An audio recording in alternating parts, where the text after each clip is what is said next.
Hey everyone, welcome back to the Collector's Compass, the official podcast of Collectors MD, where we explore the intersection of collecting, mental wellness, and responsible engagement in the hobby. I'm your host, Alex Efron, founder of Collectors MD, and today I'm joined by a very special guest. We have Doc Schwartz, who is the creator of ediSportscards. Doc is an educator, a government veteran, and one of the hobby's clearest voices on honesty, addiction, and accountability.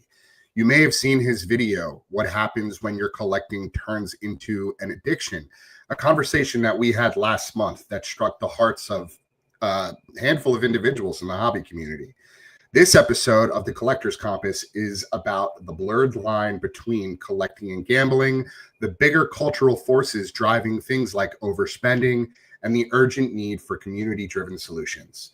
If the dopamine hit of what's next is running your hobby, this conversation's for you. Doc, welcome to the show, man.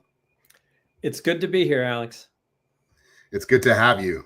And like we spoke about earlier briefly, just very grateful to have had the opportunity to join your show to talk about some very important things that are going on in the hobby today.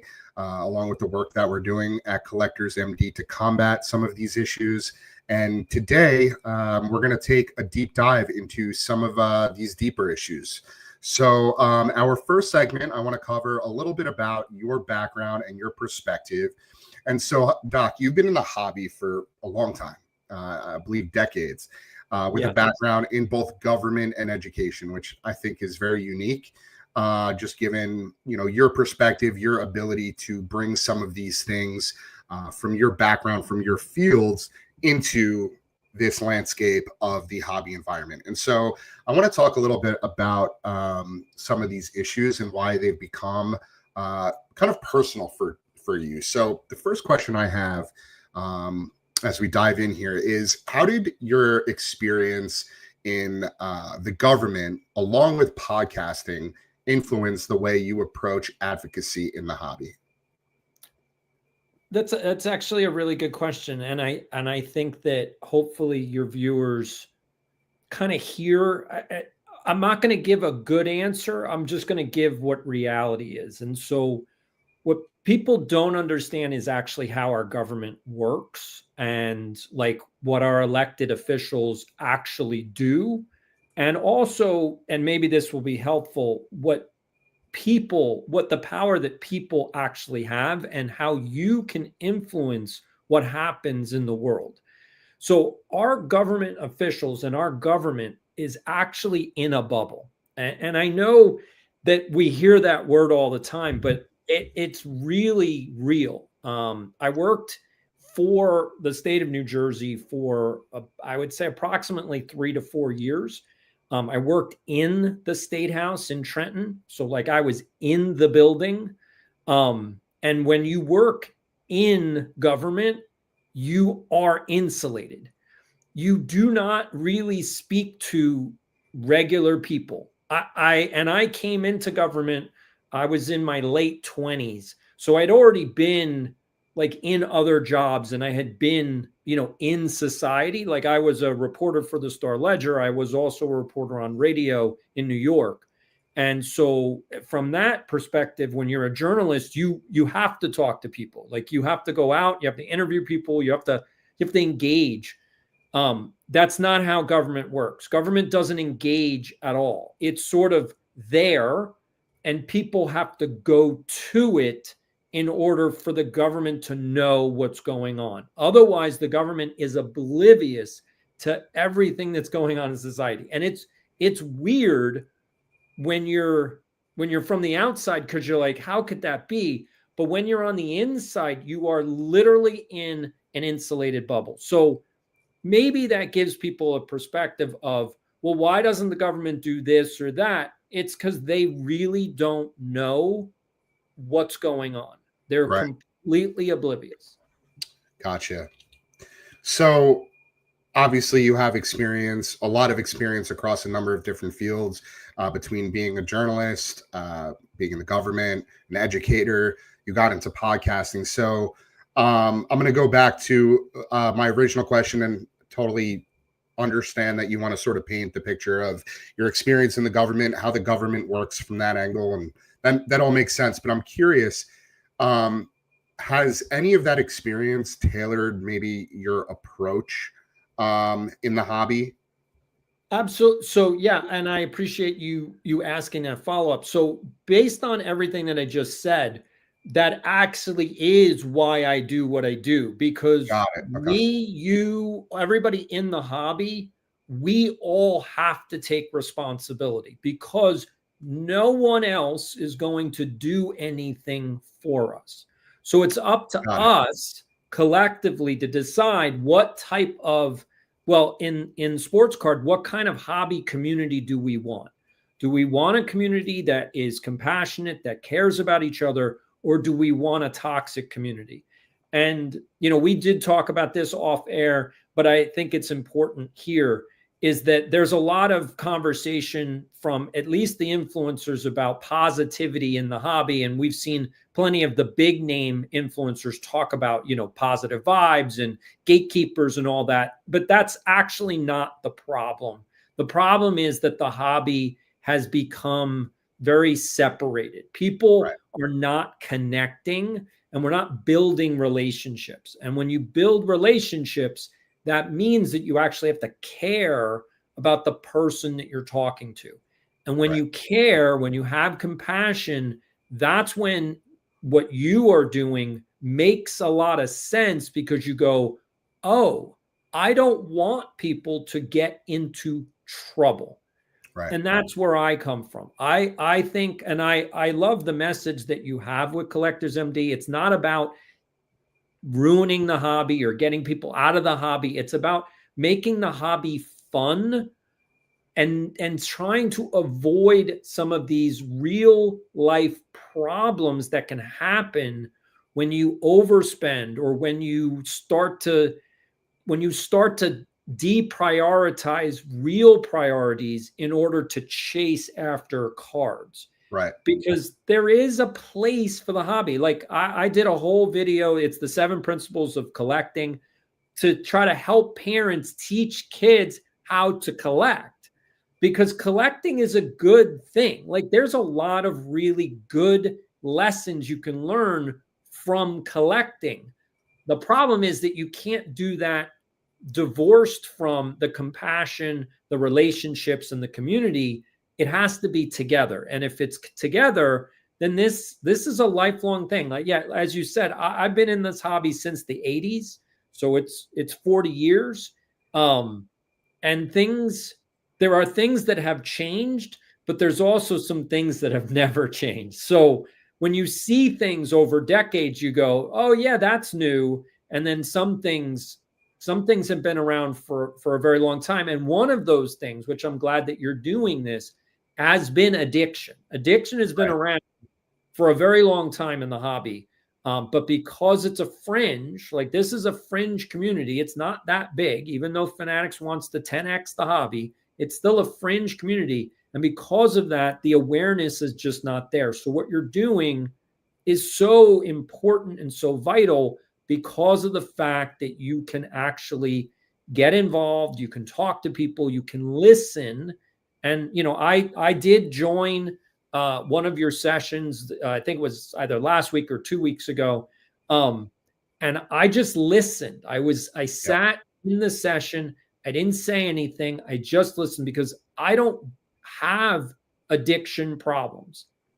But listening to the stories of people who have gone through, I was just so, it was heartbreaking. It was, wow, this is a much more serious problem than I even realized, even though I know addiction is a serious problem. Yeah, no, I appreciate you drawing the parallel there. That's really helpful. And of course, thank you so much for your continued support and advocacy around what we're doing with Collectors MD. That's so important. A few things. We're going to dive into sort of your experience into joining that peer support meeting in a little bit. So I want to table that conversation for a little bit later in the show. I also have linked here the video that you referenced. And I believe that is actually, this might not be it. No, this is it. The 7 Principles of Collecting, correct? Correct. Titled Collect Sports Cards Like a Pro and Stop Throwing Away Your Money, right?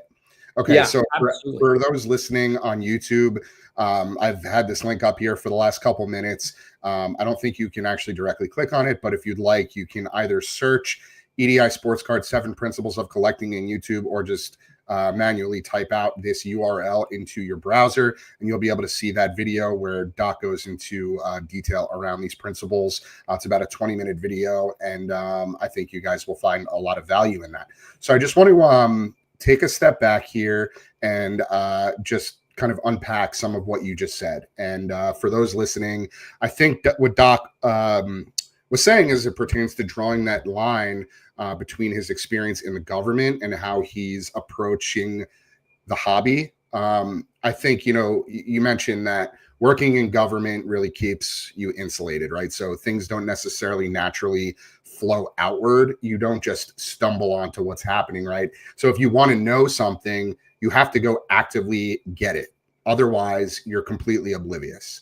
And so that's interesting because there are truly a lot of similarities there as it pertains to the collector's point of view, the collector's perspective in the hobby space. So as collectors, we can't just sit back and assume that somebody's going to come in and fix the problems, right? Whether that's the break culture and, as that ties to overspending, the predatory practices that we're seeing across all of these major platforms that we talk about, the lack of guardrails. Nobody's going to step in and do those things for us. We have to take responsibility. We have to ask the hard questions, and we have to engage if we want to change the culture. So just like in journalism, you don't just wait for the truth to land in your lap. You have to go out, you have to talk to people, and you have to connect the dots yourself. Because if you don't, nothing's going to change. And so again, the same truth applies here. The only way that we can build a healthier, more sustainable hobby is if we collectively, not just me, not just you, Doc, but the entire community of those that are supporting positive change in the hobby, along with Collectors MD, we as a community have to take ownership and figure it out together. So with that being said, why did you start speaking about, so openly about overspending and addiction? And this is something that, you mentioned you've discussed in the past. You mentioned that Sports Card Dad on YouTube had brought it up, and you acknowledged some of the information and, perspective that he shared. Then you came across the video, of course, that I did with Jeff Wilson. You reached out. We got to know each other. I joined your show, but you were already having these conversations well before you knew who I was or knew anything about what Collectors MD was doing in the space. So I'm curious, what prompted you to start having this conversation?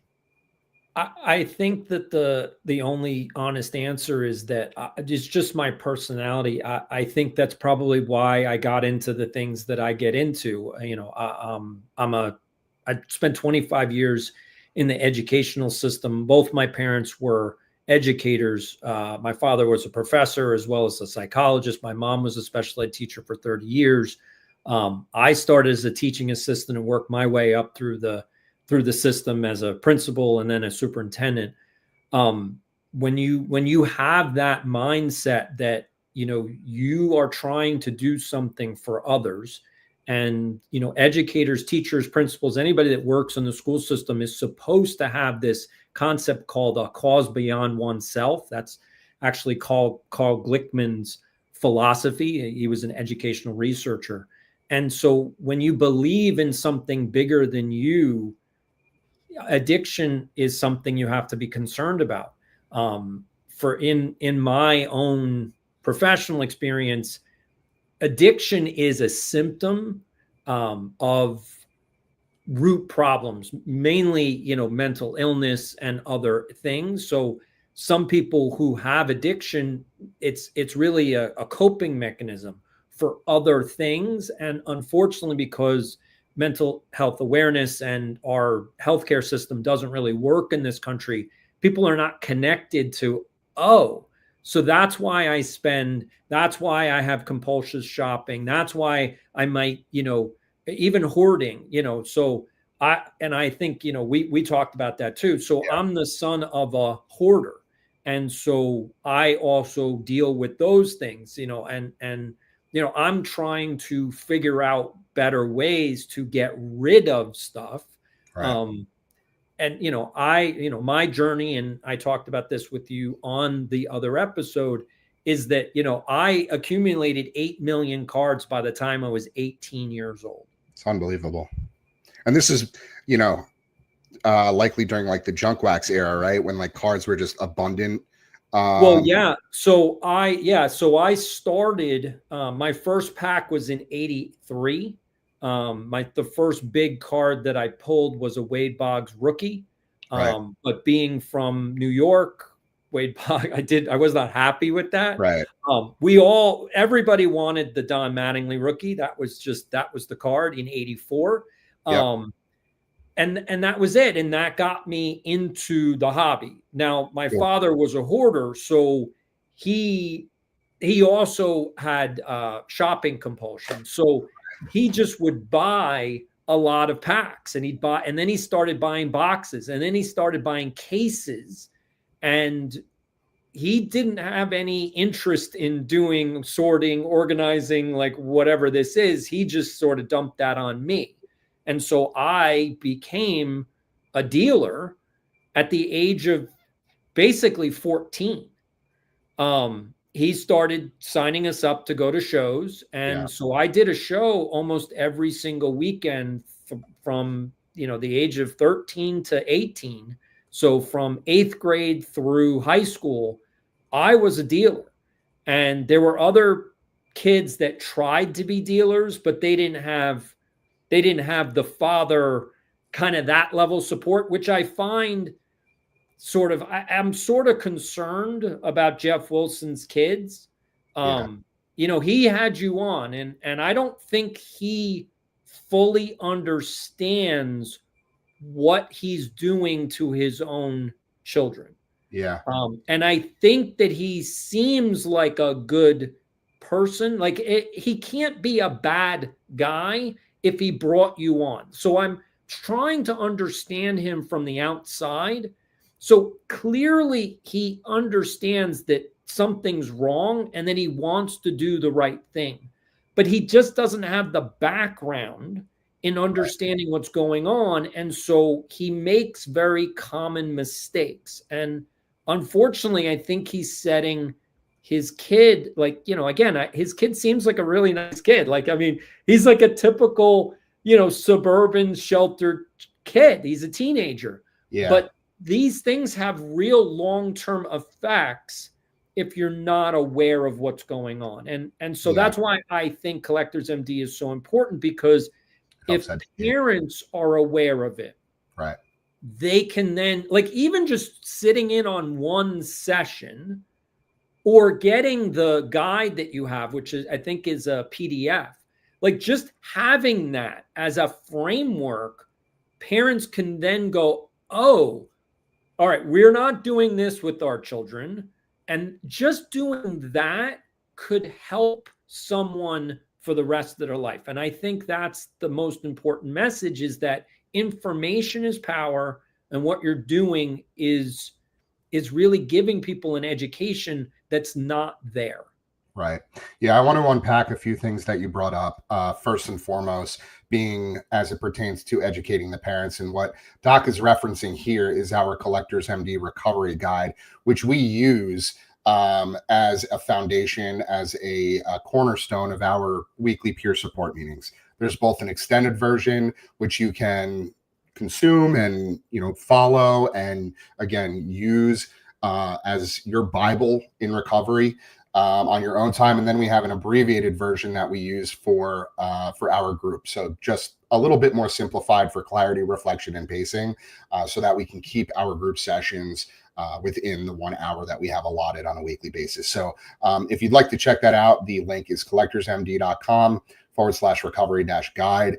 You can also just go to collectorsmd.com and you'll find it under resources at the top of the page. So with that, I think we just have to be a little bit careful as it pertains to maybe putting the blame on the parents or adults for not realizing what's happening with their children in this space, right?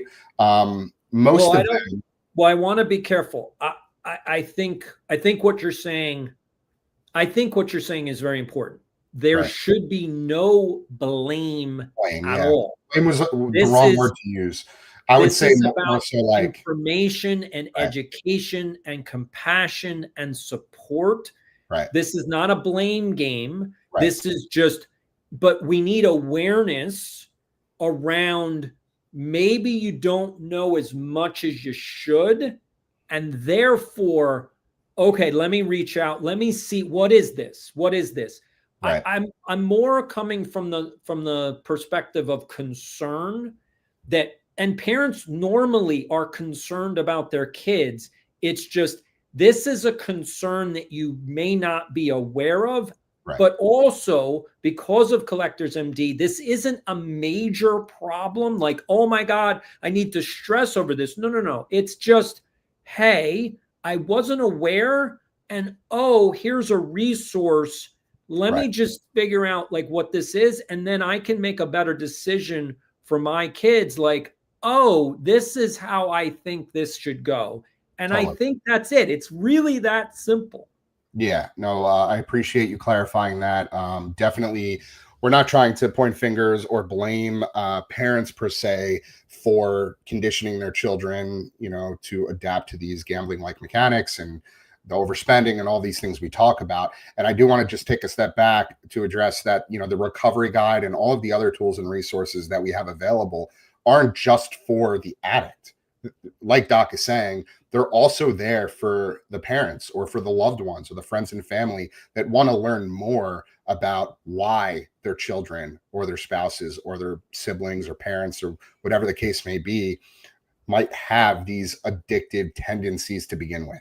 So again, those resources exist for any and everyone, even if you don't know somebody directly, just so that they're there. Their purpose is so that you can educate yourself and you can help spreading this movement with us. Because like we're talking about, this is just such an important long overdue conversation that has been needed in this space and in the broader space as well. And we'll get into that shortly for far too long. So I just want to go back to, the thought here about how parents don't necessarily realize what's happening with kids in this space, right? Because it's very normal for a child to, open a pack of cards. They've been doing it for decades. And, it shouldn't be like, a cause for concern. But the problem is that most of them, didn't necessarily grow up in a world where ripping packs was tied directly to gambling mechanics. So the average person will just see it as harmless fun, right? Just like opening cards when they were kids. But the culture has shifted. Now there are things like live breaks and odds and chases and dopamine conditioning that's built into this experience. So when parents go and buy a pack of cards or a box of cards and let their kids watch breaks, they may not fully understand that they are actually reinforcing the same reward loops that casinos use. And it's not that they're negligent, right? They're not in the wrong. It's that the industry has evolved in this way so quickly that the conditioning isn't obvious unless you've studied it or lived it through it firsthand, or are learning about it through resources like Collectors MD. And so that's why education is so important.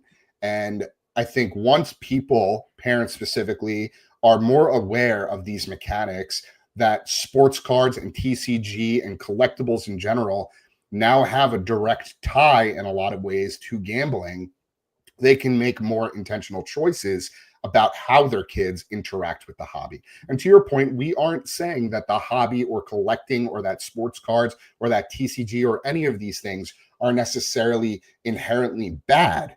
They're actually a wonderful way to engage with something that you love, whether that's a pastime or just, connect with your family members or loved ones. That's why so many of us have beautiful memories tied to growing up with our friends and our parents and, going to the local card shop or card show with our father and, having these moments that we can cherish.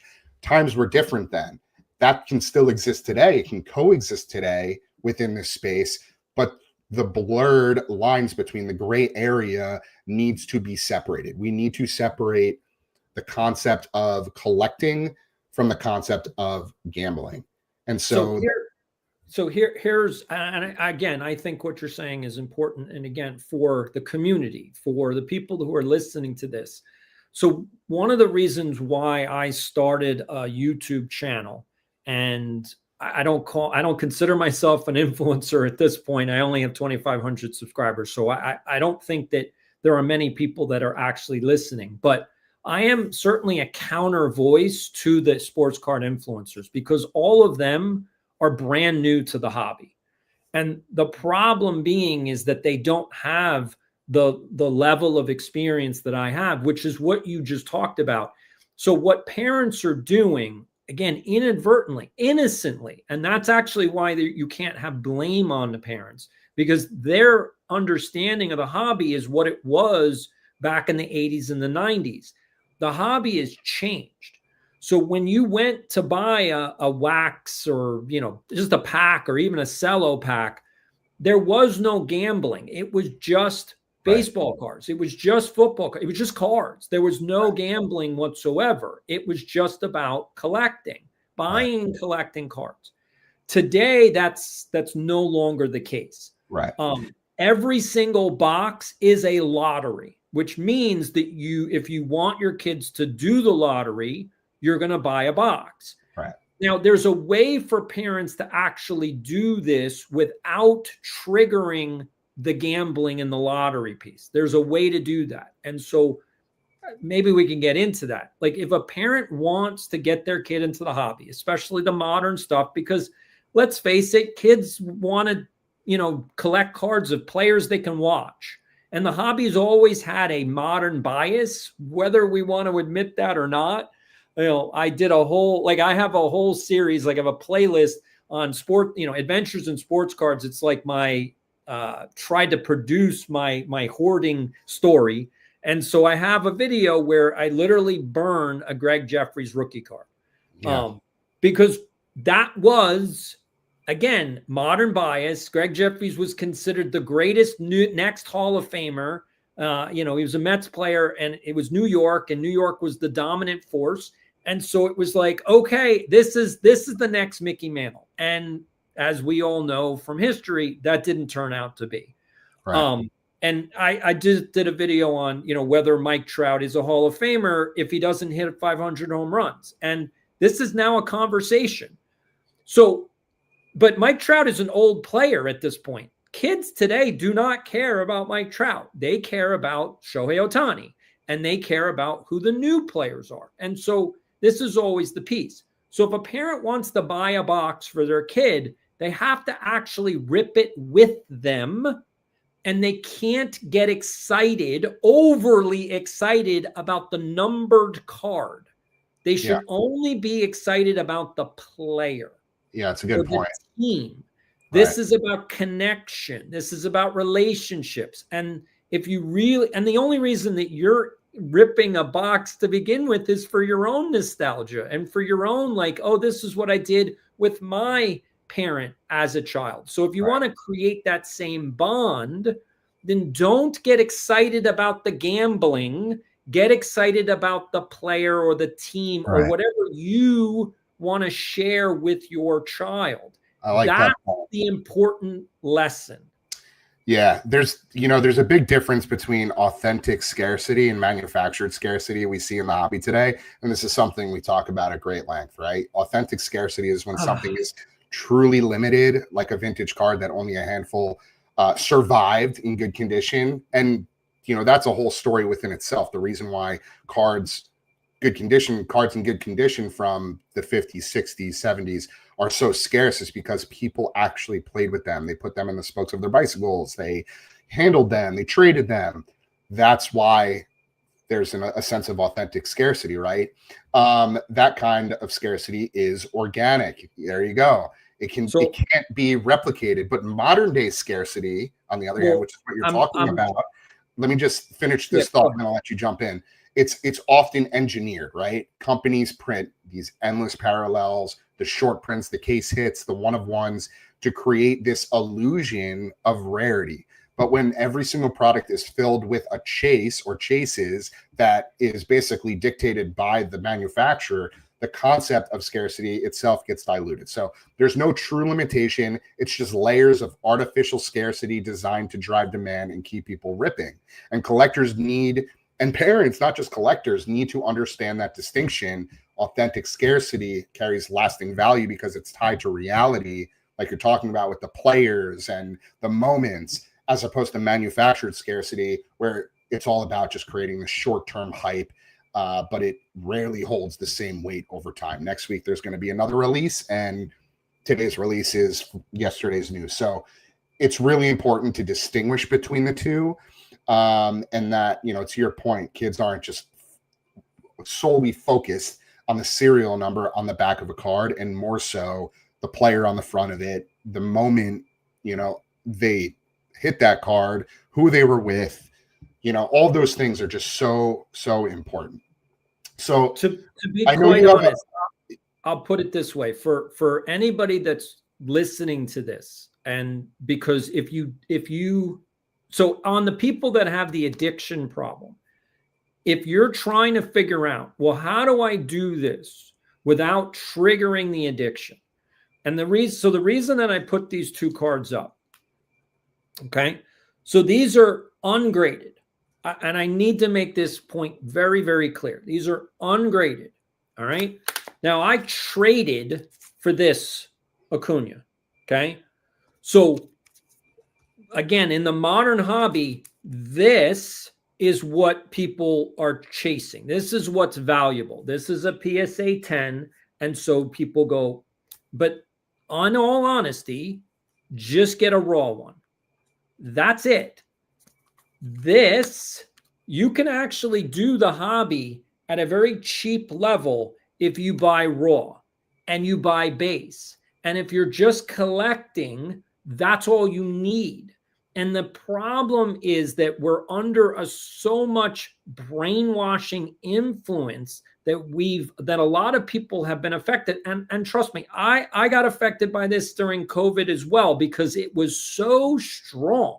Like the amount of messaging was so strong that it's hard to think through the swamp of what is everything. And it's all artificial. Right. You can't have 1 million one-to-ones and say that they're scarce. There's 1 million of them. They're not scarce. Yeah. So you're diluting, and that's the problem. We need people who can take a step back, slow down, breathe, and go, so this is not rare. Like, this is legitimately not rare. Right. There's a few things that are rare in the modern hobby. And I've actually talked about this on my channel. And the problem is that those rare stuff is just, it's out of the price range of all of us.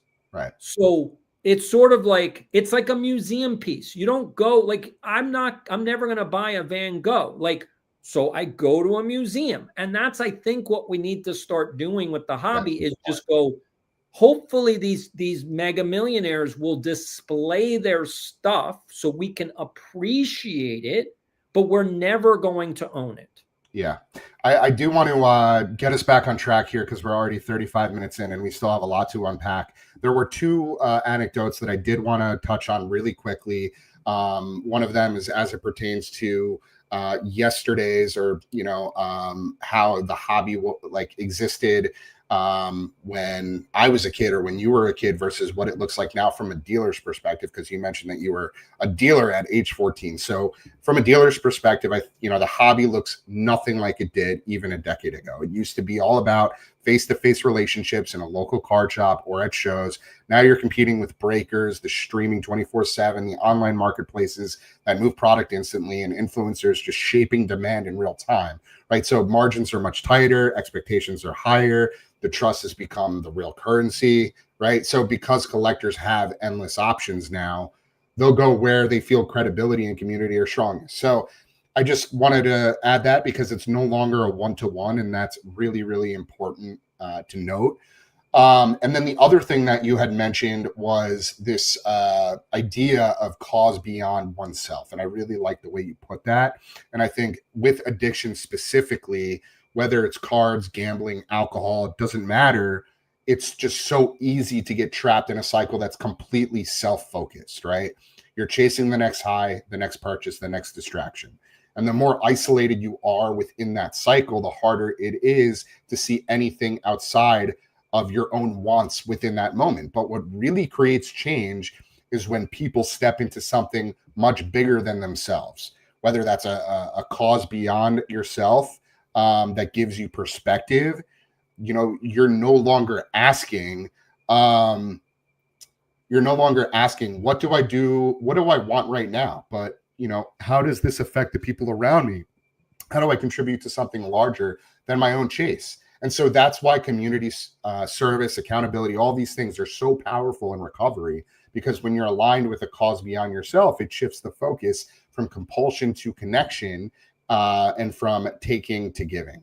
And I think that applies directly to collecting. If the only reason you're in it is to just rip for yourself, you're going to burn out. But if you see the hobby as a way to connect, to share, to contribute, you're going to be much more grounded, and the addiction will lose some of its grip. So, of course, it applies to collecting. It applies to recovery and support and everything we're doing. But I love that concept of the cause beyond oneself. So, there were a few more things that I wanted to cover as it pertains to your background and perspective, Doc.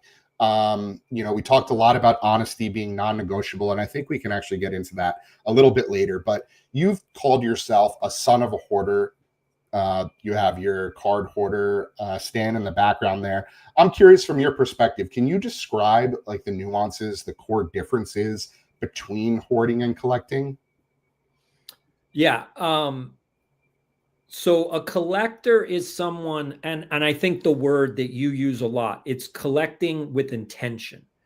There's a purpose to why you're doing what you're doing. So, and intention doesn't mean that it makes sense to anyone else. And I want to make that clear. So you have to make decisions. And when you make decisions, that means there's intention behind it. And that's really the biggest difference.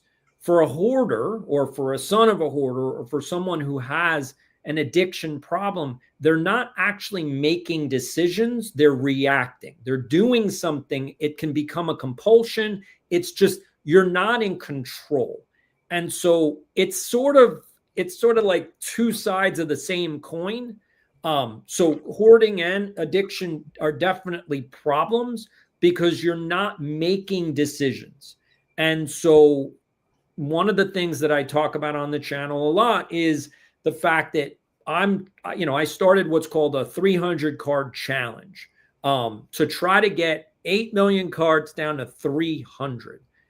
Again, if you think about it, and this is where, again, I think maybe people with addiction and obviously people with hoarding have a problem, is because when you start to think the end goal, and that's typically how people think, is we're at point A and we want to get to point Z. And the problem with people that do that with addiction or hoarding is that the path to A to Z is so overwhelming and Right. so big that you just go, I can't do this, and you give up. And so the more important thing with anybody that's dealing with this is that you go from A to B. Then you go from B to C. You're going to get to Z. It's going to take some time, and it's okay. And once you just take that first step, that's actually the win. It's A to B, hooray. B to C, hooray. And I think that gets lost because people get overwhelmed and go, I don't know what to do. And then they get stuck. I've dealt with this. I think this is where my education background comes in, is because I've seen thousands and thousands of kids who are in school who struggle academically. and they give up in class. And Right. so I had to train professional development teachers. I've coached 5,000 teachers in my career. So I had to teach teachers, how do you get kids to stop giving up? And, again, our natural inclination is, well, we're just going to encourage them. No, that's actually not going to work. Yes, you need to encourage them, but what are you encouraging? And it's just taking that first step. You can do this, but let's just do this first. So in order for me to sell 8 million cards, you can't go from 8 million to 300 in a day. It's impossible. There's too many cards. So I had to start with, okay, what can I sell right now? And that was it. And in the recovery, I guess if you would call it a recovery stage, the first thing was making that first sale of like, okay, I'm going to get rid of these things. And again, when you're dealing, I had 2 storage units, my entire, mom's basement, because my father passed away, my entire mom's basement was filled, including the garage, because I had hundreds of sealed cases, in addition to millions and millions of cards. It was just overwhelming. So I made that first sale, and I think I sold probably like 1,000 cards. So again, 8 million and 1,000, you're like, you didn't do anything, but I did. It was a win. And it felt good. I was like, oh, I sold 1,000 cards. This is awesome. Okay. All right. Let's go to, I did A to B. All right. What's B to C? And, I have a lot, here that I'm trying to sell. It's about, I priced it out now. It's about $6,800 worth of stuff. And so I'm trying to sell it. And again, the problem with hoarding is, and this is actually a problem in the hobby, is that when you look at a card like this, you're like, I want max value. And you can't do that. You have, like, I need to sell this lot, and therefore I want to get as much as I can.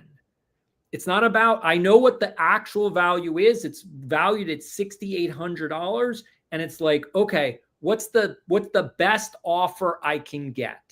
And if that's $2,500, it's $2,500. It's gone. I sold it. The win is that I sold it. It's gone, and I got something back. I got the most value I could get back. It's fine that it's worth more. It's fine. And I think that can be a problem with the addiction, is that you get yourself in a hole, and then you use gambling to try to get yourself out. Once you do that, you're in real trouble. You have to admit you're in the hole and then just stop and go, okay, I got to deal with this.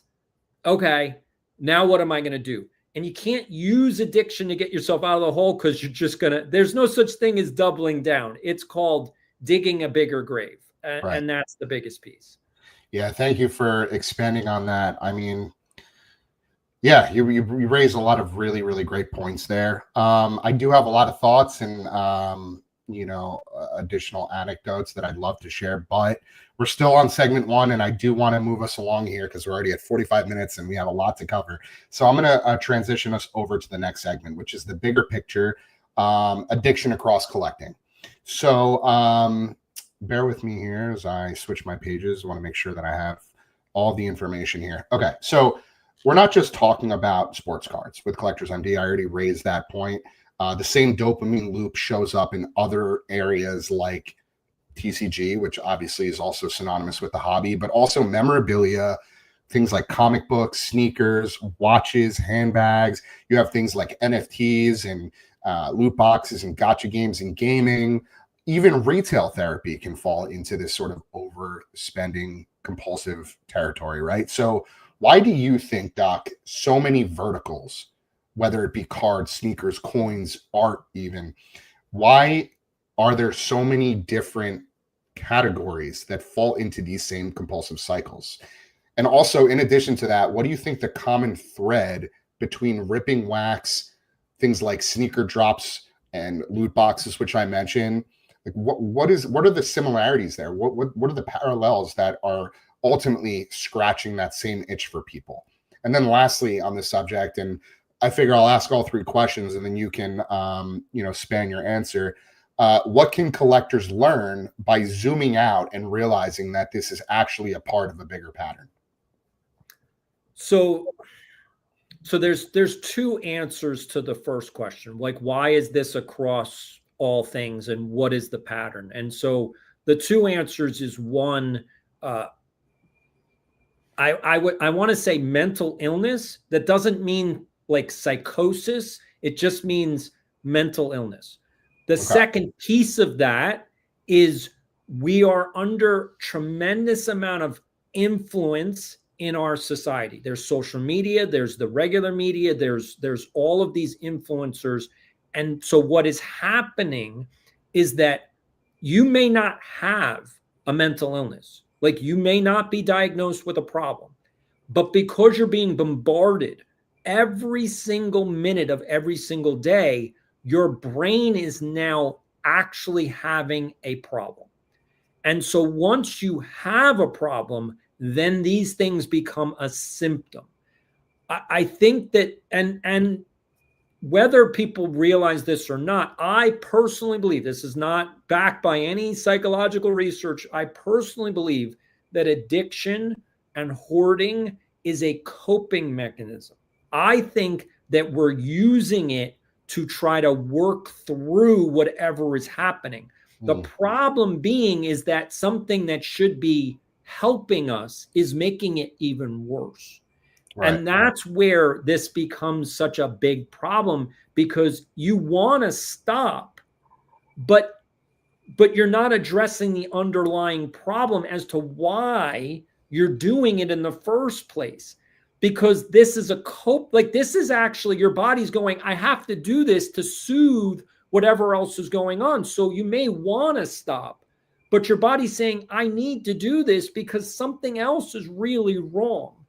And again, it goes back to, if you just can kind of, and it's not easy, but if you can stop, just like cold stop, go, okay, what am I doing? And again, I think it comes back to intention. Okay, what do I want to do? If you can just ask yourself that question, that might be the key that unlocks the door to the next piece. What do I want to do? Oh, okay, I want to get certain cards. Great. That's the answer. Write that down. I want to get certain cards. If that becomes your purpose, now you can, with intention, go, okay, wait a minute. How can I get those cards? If I'm going to use breaks, then you need to mathematically figure out, well, how much is that going to cost me? Again, intention makes you think about all of these questions.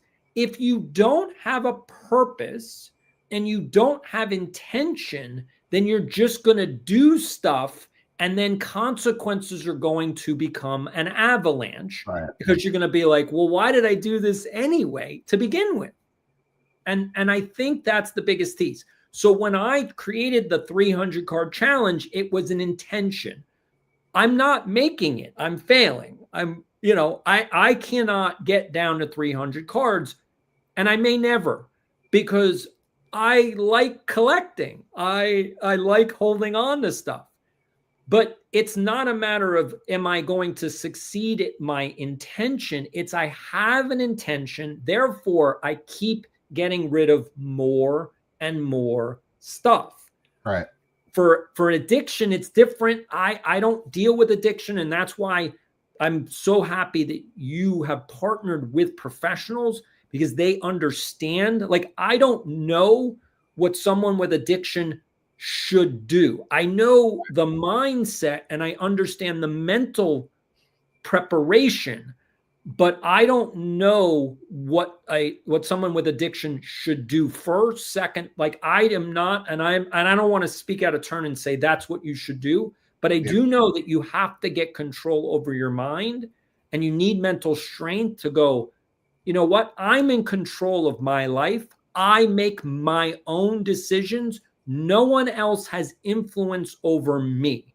Therefore, if you listen to social media and you listen to influencers, write down what they're saying and go, does that make any sense? Yeah. If you just do that, you will survive the brainwashing that we're all being bombarded with. Right. Yeah. You bring up so many good points. Appreciate you expanding on all three of those questions. I think the biggest issue is that, to your point, mental health plays a huge role in this. And when you have things like, dopamine being essentially exploited by manufacturers through marketing and advertising, that's where things start to get dangerous, right? Because these marketers know exactly what they're doing. They know exactly how to get us excited about a new product release, about an athlete. And so with that paired with the chemical component of this occurring in your brain, it's a recipe for disaster. And so real quick, I just want to share yesterday's daily reflection because I think it's relevant here.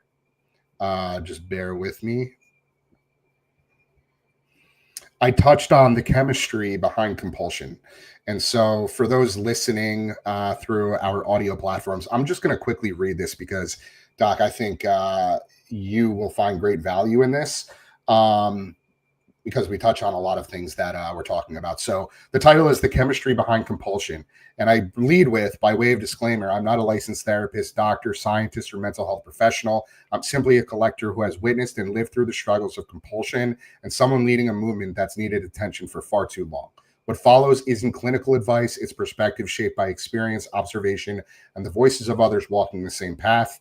Addiction is rarely just about the thing itself. It's not only the drink, the drug, the slot machine, or the sealed box of cards. It's the brain's response to them. Every pull of the slot lever, every pack ripped, every bid now clicked online triggers the same neurological system, dopamine release.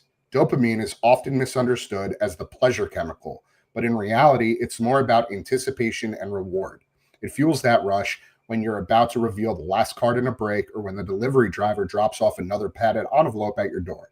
What's remarkable is that gambling and ripping packs aren't substances we put into our bodies. There's no pill, no powder, no drink, and yet the effect can be just as consuming.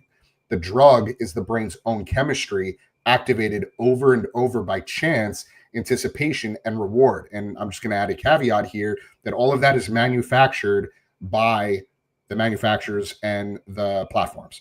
That's why it makes all of this so deceptive, because there's nothing physical to point to. It's easy to dismiss or minimize the hold it can take. Here's where the science cuts even deeper. Dopamine spikes are only half the story. The other half is what happens in between. Over time, when the brain is conditioned to expect these spikes, your baseline levels begin to drop. Everyday life feels flatter. The single joys that once gave you satisfaction, time with family, a meal you love, a quiet night's rest, start to pale in comparison to the chemically charged high of what's next. And it doesn't stop there. The more you chase the rush, the harder it becomes to hit that same high again. In all forms of addiction recovery, we call this chasing the dragon. Your brain adapts, raising the threshold. That's why collectors who start with a handful of inexpensive raw singles often graduate to things like graded slabs and cases, breaks, or auctions far beyond their means. The hobby shifts from being a source of joy to being a neurological arms race, a desperate push for a peak that keeps moving out of reach. Understanding this doesn't make the pull disappear, but it does give us language to face it. Compulsion is not weakness, it's chemistry. When we name it for what it is, we take back some power. We can begin to retrain the brain, finding healthier spikes in connection, accountability, and intention instead of the endless chase. Because the truth is, the cards themselves don't hold the high, the rush does. And that's exactly why we need to step back and remember that collecting was never meant to replace living. It was meant to enrich it. Awareness is the first antidote. Naming the science helps us reclaim the story. So again, I feel like this piece really ties together a lot of what we're talking about, the nuances as it pertains to the mental health component of why people fall into these compulsive cycles, not just across the cards, but across other verticals as well. This so there's more perspective. You zoom out and look at the bigger pattern. Go ahead. There's one piece of research that I think would be helpful now that people heard that. So I'm in the process of finishing my second book, Disrupting Education: How Do We Prevent the Next School Shooter from Happening? And part of that research is in 2010, a psychologist named Dr. Philippa Lally did a study on how human beings develop routines. And what he found was that the average person takes 66 days to develop a routine. So when you combine the dopamine hit with now a new routine that you put in place for 66 days, where this is what you do, it's really hard to get out of it. And so for anybody that's watching this, that is not dealing with addiction right now, what you have to be aware of is that you want to avoid creating new routines that are going to be negative and toxic for your life. Right. So whatever you do, this is where the intention comes back, is whatever you do, you can do it once. That's fine. Like I did 4 breaks because I didn't know what a break was. And I was like, okay, this is interesting. What the heck's this? So I did 4 breaks. And after the 4th one, I went, well, this doesn't make any sense. Like I got 2 that were good and then 2 that were bad. And after the second one that was bad, I'm like, this is not the way to collect cards. Like I'm going to spend way too much money. And I'm like, I'm averse to losing money. So that's also why I can't be a gambler, because I don't like losing money. So like, there's no dopamine chase. The losing the money hurts me way more than winning money. Like, in fact, I don't care about winning money. I just don't want to lose money. So right. Like I have I guess a wall against that, at least that addiction. But I understand that if you're going after it's the same thing with the sugar industry. Like we consume way too much sugar, which is causing so many health problems. There's diabetes, there's dementia, there's Alzheimer's. They're all linked to sugar consumption. So right. The best thing to do is to either limit your sugar or try to eliminate it as much as possible. Now, obviously, fruits and vegetables have sugar, but they're natural sugars. They're fine. And that's the piece, is that it's just about knowledge, awareness, intention, control. You are in control of your life, and stop giving power away to people. And right. If you do that, now here's the piece that hopefully, and I think this is what we're going to get to. You're not isolated. This is about community. This is about relationships. You have to bring people into your life. You can't do this. You can't suffer in silence. And from my background, that's actually the problem that I'm trying to solve, is that there are almost 4 million teachers in this country. They're all suffering in silence. And so for anybody that's out there, you're like, well, I have this big problem. What do I do? The first thing, which is, again, this is not a big deal. Just join Collectors MD. Like, it's really that simple. And just listen. Just doing that is better than suffering in silence. And it doesn't seem like a big thing, but it's huge. Yeah, 100%. And of course, appreciate that. We invite any and everybody who's suffering in silence and isolation, who's experiencing the downfall, parts of collecting and overspending, the turmoil of emotional, mental, and financial fallout and burnout. We're here for you. That's why Collectors MD exists. So, all you have to do is just check out the links in the description of this episode, and you'll be able to find the Google form to sign up for our weekly peer support meetings, join our group chat, our Discord, check out our socials, our website. That's chock full of tools and resources. We're here for any and everybody who needs it. And the best part is that there are no strings attached. It's completely free. With that, I do want to transition over to our next segment. We're going to touch on legislation. Sorry, that's a mouthful. Legislation, regulation, and guardrails. So you've been pretty outspoken, and we talked about this on your show, that regulation in the hobby is inevitable, or at least necessary. So with your background, I'm curious what you think is, actually realistic. So why has the industry been able to avoid regulation so far? If you were writing policy tomorrow, what's the first safeguard you'd implement? Things like age limits, disclosures, odds, etc. And how can we balance collector freedom with consumer protections? So let me answer the first question, which is why has the hobby not been regulated? It's just not, it's never been very big.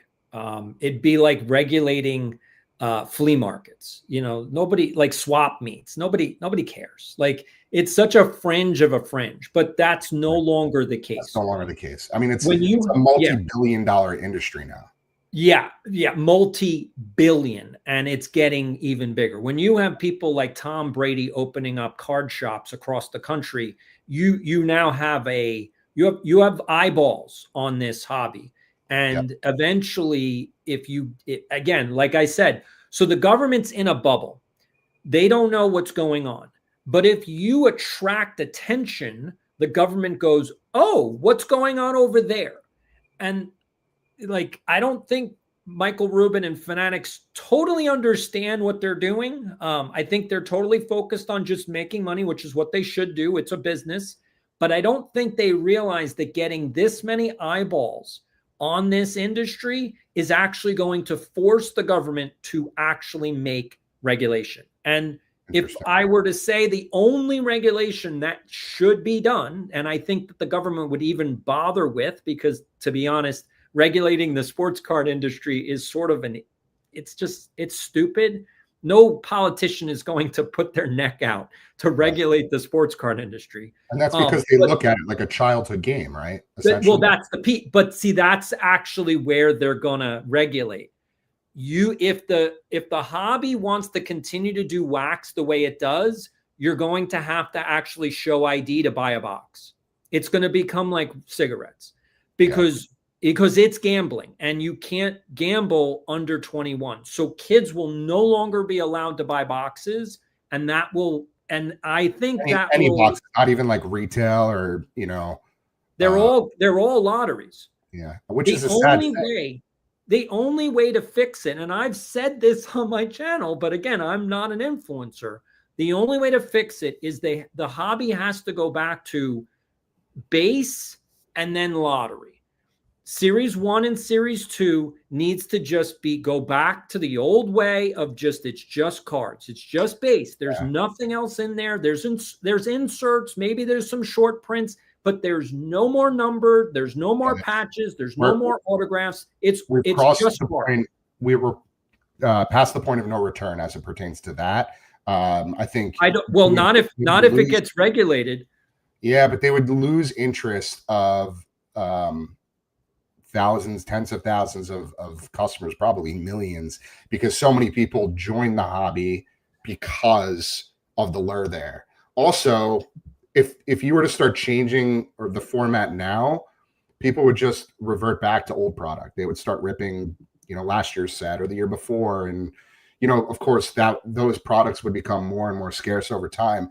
But between Panini, Topps, even some of the smaller manufacturers like Leaf and Upper Deck, it's crazy to say that Upper Deck's a small manufacturer, but in the grand scheme of things, they've mass produced so much product. Last year. What's that? Topps made $2 billion last year. Yeah, I mean, again, it's a multi-billion-dollar industry. Anyway, whereas Upper Deck, I think, is like $500,000. Yeah, the point I'm making here is they didn't make any money. The damage is done, and I don't think these companies have any intention of reconfiguring the formatting. If anything, it's only just going to become more and more oversaturated, and these sets are going to have more and more parallels. I mean, we're already seeing it with Prism and Topps Chrome. They come up with new ideas for parallels and refractors and short prints. And to your point from before, they're an abundance of one of one. So what really is a one of one? So with that, with regulation, I don't know if the idea or the thought will be, let's just, have these manufacturers revert back to how they produced the products back in the 80s and 90s, where there were no serial numbered cards and the focus was just base. you know, I don't see that happening, but I definitely agree with you as it pertains to everything else that you discussed regarding regulation. Was there anything else there that you wanted to touch on, specifically as it pertains to, like, if you were to write policy tomorrow, what's the first safeguard you'd implement? I'm assuming it would be age gates, right? Well, the only problem that society has with sports cards is the gambling aspect. Gambling is illegal for children for a good reason, and this is now a legal way for children to gamble. Right. So, and I'm going to tell you right now, knowing politicians the way that I do, the minute they understand that sports cards is targeting kids for gambling, they're going to lose their minds. Yeah. And they will come after the sports card industry. Like, again, people see, these congressional hearings. Like, if you want to see Congress get pissed, they will get pissed that these, again, monsters are targeting your children. Yeah. And that's what they're doing.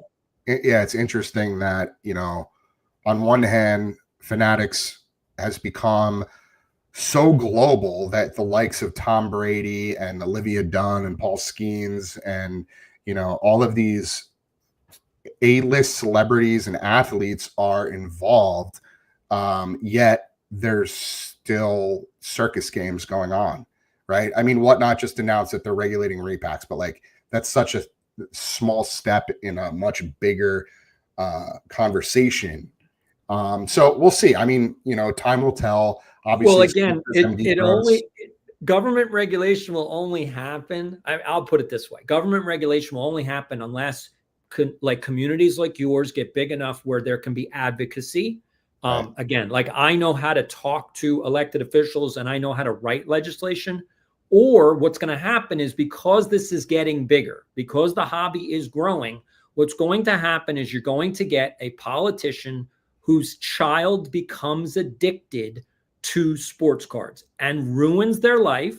And therefore, the politician goes, what the hell happened? And now you're in trouble. Yeah. Because when it hits home, that's when you get legislation. Yeah. No, I think that's a really good point. And all we can do is just continue spreading the message. And that's what we're focused on. I mentioned this in in the last episode. We're not necessarily focused on the legislation and the government policies that need to be implemented. We're more focused on the now, the issues that we're seeing, the addiction, the compulsive behavior, how we can better the hobby as it stands today within the boundaries that we're within. So we'll continue to do what we can. We'll do our part. We'll continue to partner with the right folks and make sure that the right influencers and creators within this space are partnering with us and advocating, the way you are, Doc, the way even Jeff Wilson and actually what a few other folks that we brought into the fold. Here's actually what I would say. The most important thing for Collectors MD right now, and for anybody that wants to make the hobby better, is just making sure that everybody knows that Collectors MD is there. Yeah. The awareness right now is the most important thing. Like, I thought, again, I don't know exactly what Jeff is doing with Cards HQ with the announcement, but every single break should have hey, if you think you have a problem, you should sign up for Collectors MD. That right now is literally the most important thing, because at least there's a support. Without the support, it's just the wild, wild west, which is a huge, it's a bigger problem. So Collectors MD is not about solving the issue. It's about making sure that people, one, have intention, and two, if they feel like they're getting into trouble, there's a place to go. Without it, it's a huge problem. And so, like, the legislation is, and I don't, again, I'll just put it this way. I'd put a 99% chance that there's never going to be regulation on the sports card industry. It's probably never going to happen. So anybody that's thinking, oh, the government, that's just not the way the government works. Yeah. They're never probably going to regulate this industry. So that means that we have to be like a little bit more realistic. Right. That's why Collectors MD is important, because without it, then we have nothing. Yeah. Yeah. It's all about being proactive and doing everything within our power, not the government or anybody else, to do the right thing. And that's what we're trying to do with Collectors MD, is proactively helping other people overcome addiction, overcome a lot of the things that I personally myself have suffered through. I like to say that I created Collectors MD because I want there to be a support system in place, something that I wished existed when I was in the thick of things.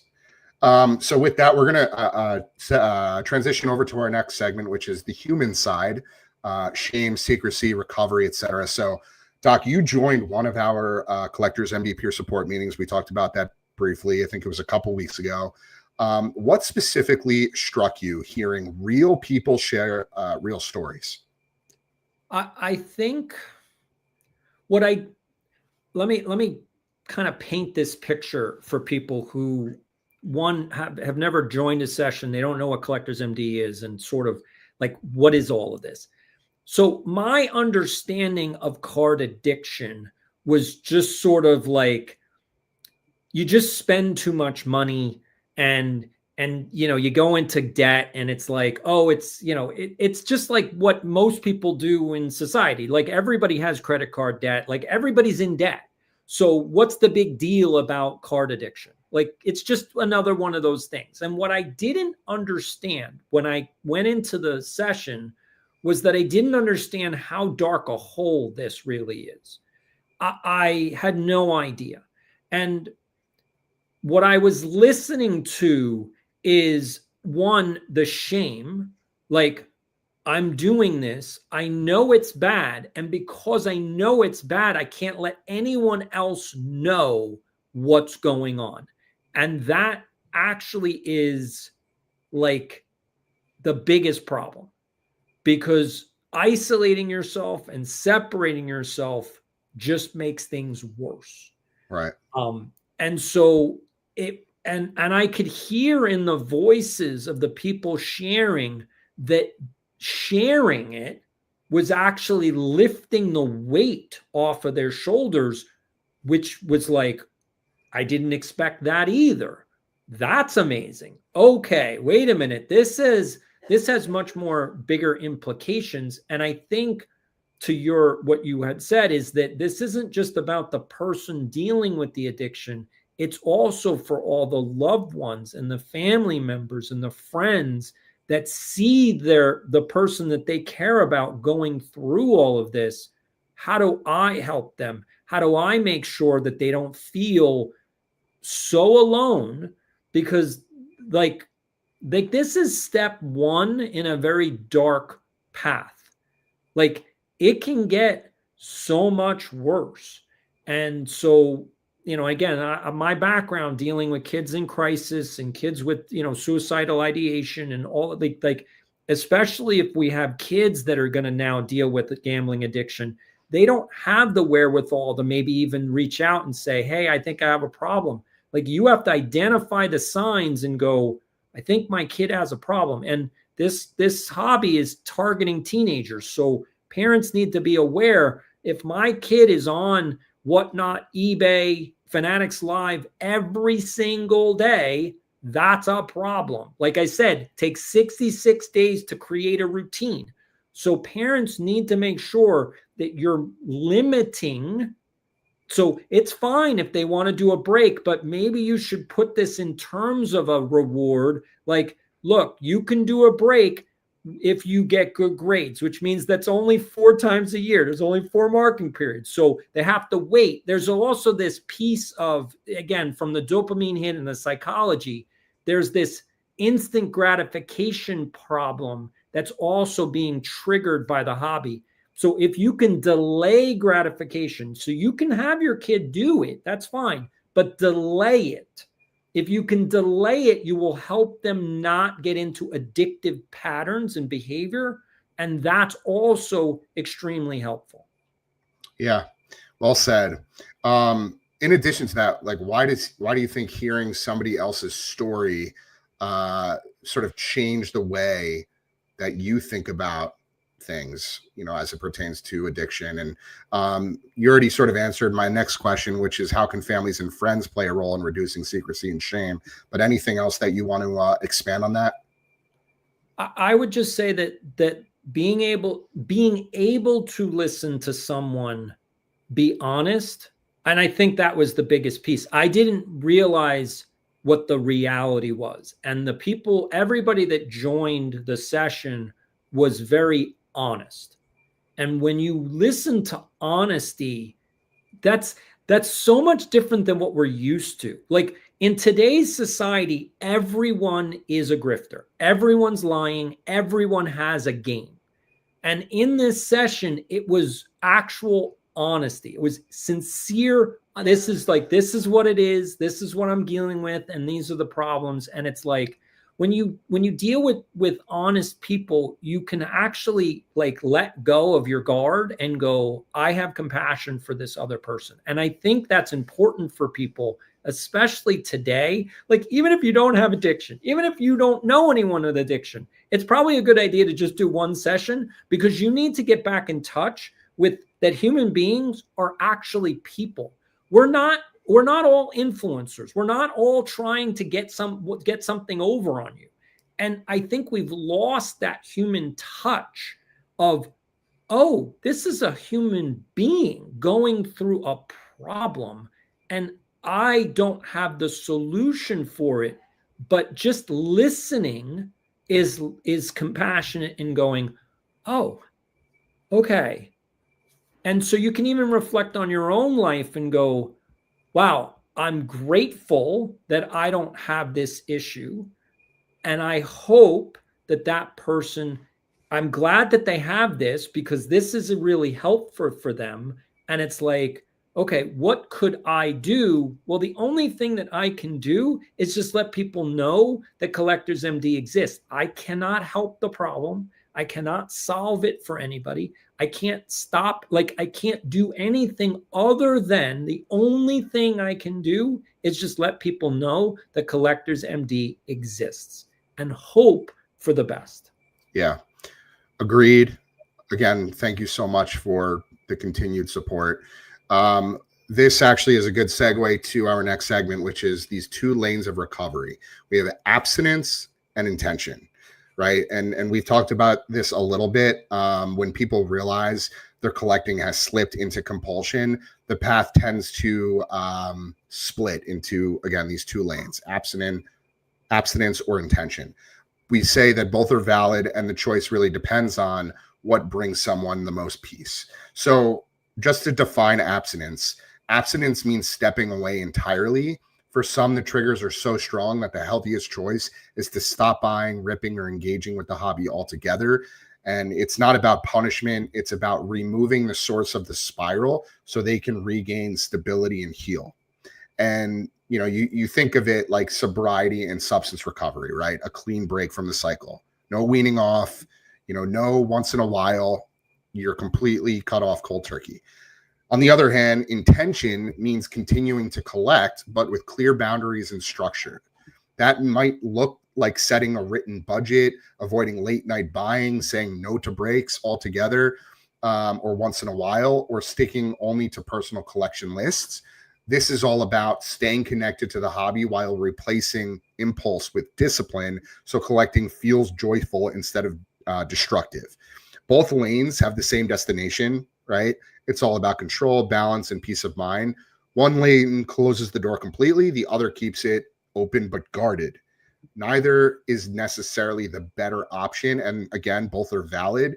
What matters is honesty about which lane keeps you safe, grounded, and aligned with the life you want to build. And so this is an area that we focus on quite a bit because, again, in other realms of addiction, alcohol, substance, gambling, abstinence is the key. That is what is implemented from day one. You walk into a GA room, they say self-exclude from the apps. Prevent yourself from being able to engage in the actual behavior. We don't necessarily see the sports card hobby in the same light because, again, like I was alluding to earlier, it can coexist with the gambling side of it. You just have to create the barrier, right? So if you still want to collect with intention, we support that.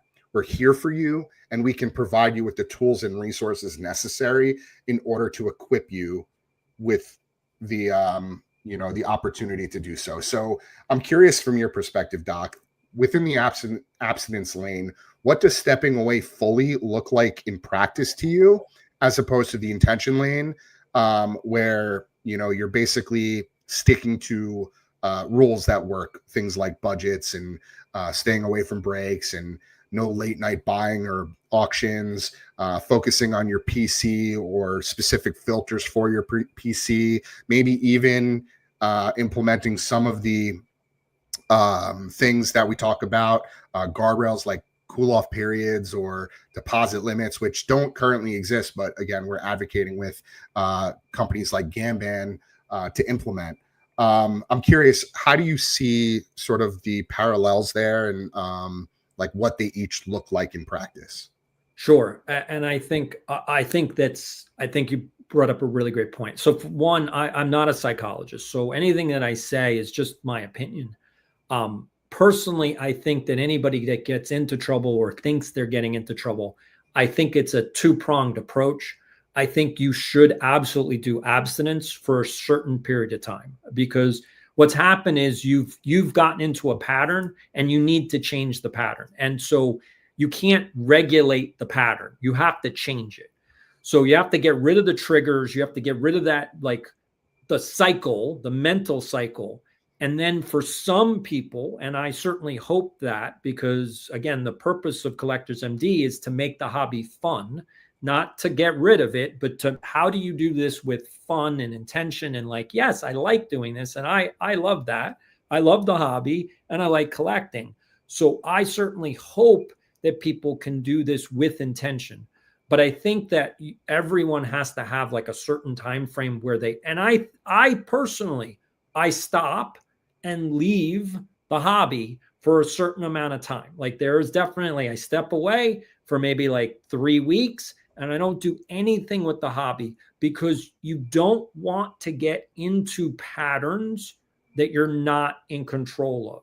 So again, just think about this 66-day piece. If you just have that in the top of your mind, like I shouldn't be doing anything that I don't want to be doing for 66 days in a row. Like that's just bad. Unless it's something that you're like, oh, I have to do, like, so brushing your teeth, you should do 66 days in a row. Like eating breakfast, you should do that. Going to work, you should do that. Those are things you should do every single day. But collecting, you shouldn't do 66 days in a row. That's an obsession. And so that's the biggest difference, is realizing this is a hobby. So everybody should have like time allotted to it. And I think that's also the other piece, is people don't have time allotted to it. It's sort of like, I do it whenever I have free time. It's like, that's probably a bad idea. So designate time, figure out like, okay, so if you know there's a card show on a specific day, like, yes, you're going to plan to go to that show. And then, okay, do you want like, Monday morning quarterback time to see what you got and whatever. And then that's it. Put it down. Don't come back to it till the next time you're supposed to do it. And if you do it that way, that's got intention behind it. And it's also got control and, like you said, boundaries. But everybody's got to do things the way they want to do them. There's no one right way to collect. Everybody's got to collect in the way that makes them happy.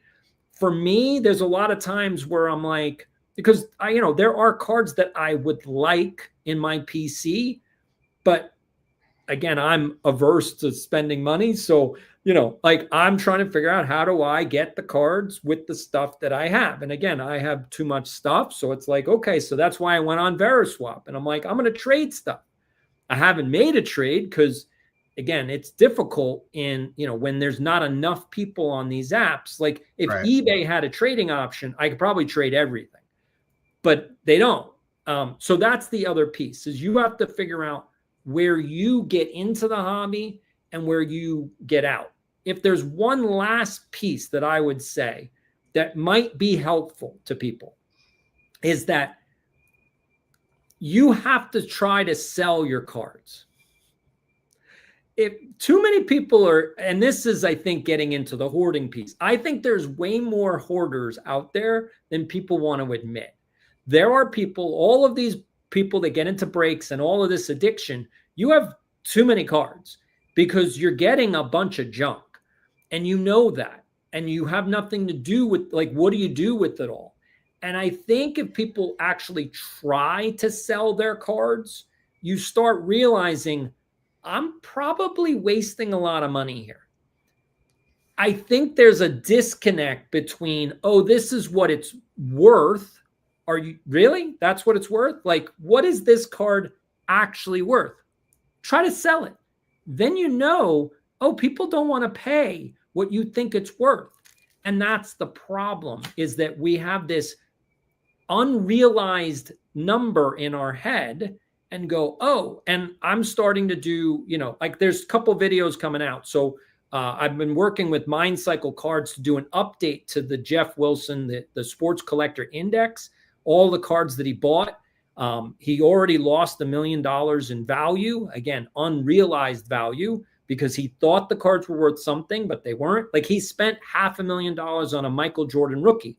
It's only worth $190,000. That's a lot of money to lose.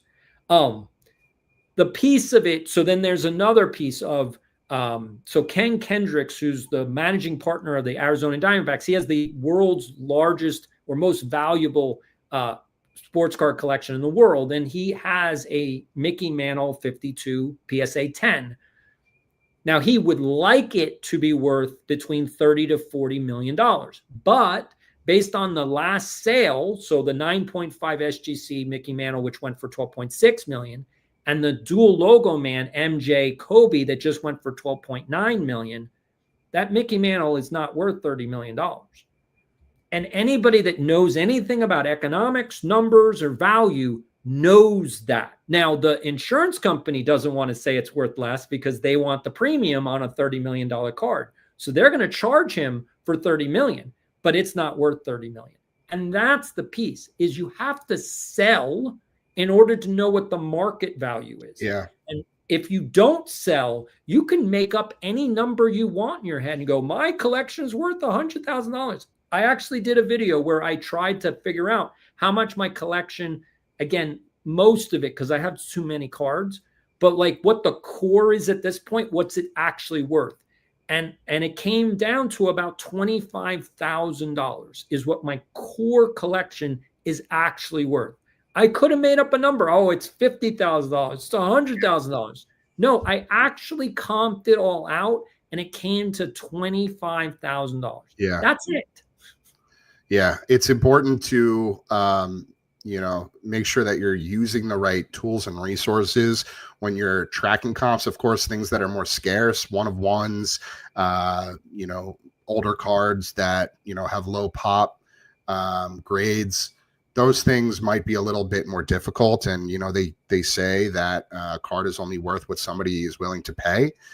So with a card like, the Mickey Mantle you mentioned, it's very, very difficult to put, a concrete number on something like that. But for regular collectors, or for, the average collector, you can absolutely use tools and resources like Card Ladder, who we recently signed an affiliate deal with, to check out recent comps and see what your cards are trading for. If you are collecting with intention, I think that's a very valuable tool that you can use for that. Awesome. So one last question as it pertains to, the two lanes of recovery: abstinence versus intention. How does community change sort of the outcomes? Like, for instance, for our meetings, you sat in on the meeting, but you had your camera off. Now, you have the experience of understanding, listening to these real raw stories. How do you think that, like, you taking that to your community, sharing that experience with your audience, have a lasting impact, have an outcome on things? That's a really good question. I would say that I think that it needs to become normalized to say that if you need help, here's help. Right. We have a stigma in our society where you're not allowed to ask for help, or you're not allowed to admit you have a problem, because that admits that you're a failure, which is totally just nonsense. Like, you're not a failure. Human beings, like, and again, I'm trying to get out there, like, in terms of people knowing what I know and, my research and all that. The truth is that human beings are really problematic. We're forget about we're not perfect. We're not even close to even, like, we don't know anything. We're the dumbest species on this planet, which is weird because it's like we're so smart, but like, we don't really know anything. And all the smartest people have said that. Like, Albert Einstein said, the more I know, the more I realize I don't know anything. And Right. Confucius said, the wise man knows he knows nothing.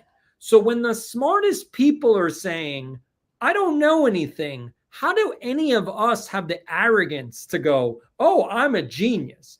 Like, and that's the problem is, and that's what I'm trying to work with on from the school system piece, is that we need to teach kids that you don't know anything, and that's being human.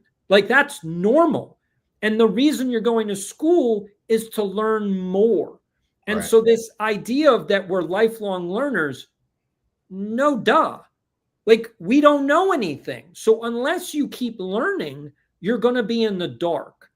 Right. So when it comes to collecting, life experience never stops. So, okay, so you're a collector when you're a kid. And, a lot of people, left the hobby and came back during the pandemic. Okay, great. But now what's the collecting experience for you now as an adult, as a parent? What do you want to do with your kids? And so the perspective changes. Therefore, you have to change the way you think. And the problem is that we keep getting stuck in these mindsets. And that's the biggest issue. So if anything, hopefully people from my audience, from any audience, they just know the only thing you need to know is that Collectors MD exists. Yep. I appreciate that's you saying the that. piece. Yeah. Yeah. That's what this is all about. So this is a good segue for our next segment. We have 3 more segments. Usually we only do like 4 or 5. Honestly, there was so much to unpack with you today, Doc. I ended up doing 8. So we do have 3 more to cover. We'll try to get through them as quickly as we can, just because we're already at an hour and a half. If we go over the 2-hour mark, that's fine. But I would like to keep this episode to under 2 hours if possible. So the next segment is culture change, from chase to meaning. So if you could redesign maybe the on-ramp, let's say for newcomers, what would they learn first? And what I mean by newcomers, like, are newcomers to the hobby space. Yeah. I would say the best way for someone to get, well, I think there's 2 pieces to this, because there's a child piece, like, so a parent is actually bringing their kid into the hobby, and then there's someone who finds it on their own. So Right. let's do the parent-child piece first, and then we'll just talk about somebody in on their own. So the best way for parents to get their kids into the hobby, whether that be TCG or sports, it's fine, whatever you want to do, is you should be really thinking about the bonding experience, because why else are you doing it? And it's not just personal to you. It's how you can help your child get closer to you, to what you are trying to teach them. Because I'm thinking you're trying to teach them about, like, what it was like for you. And, like, this is a great way to have conversations without them being, like, uncomfortable. Like, most people probably never saw the movie City Slickers, but Billy Crystal has a line in that movie. The only time I could talk to my father was going to Yankee Stadium, because sports provided that buffer zone of, we could talk about difficult conversations as long as around sports. Well, the same thing with sports cards. So parents can have, like, hey, this is how you do this. So like you can teach interacting skills, you can teach social skills, you can teach negotiating skills, you can teach value, you can teach money, you can teach math. Like there's so many things you can teach with sports cards. So that would be the way I would get kids into it.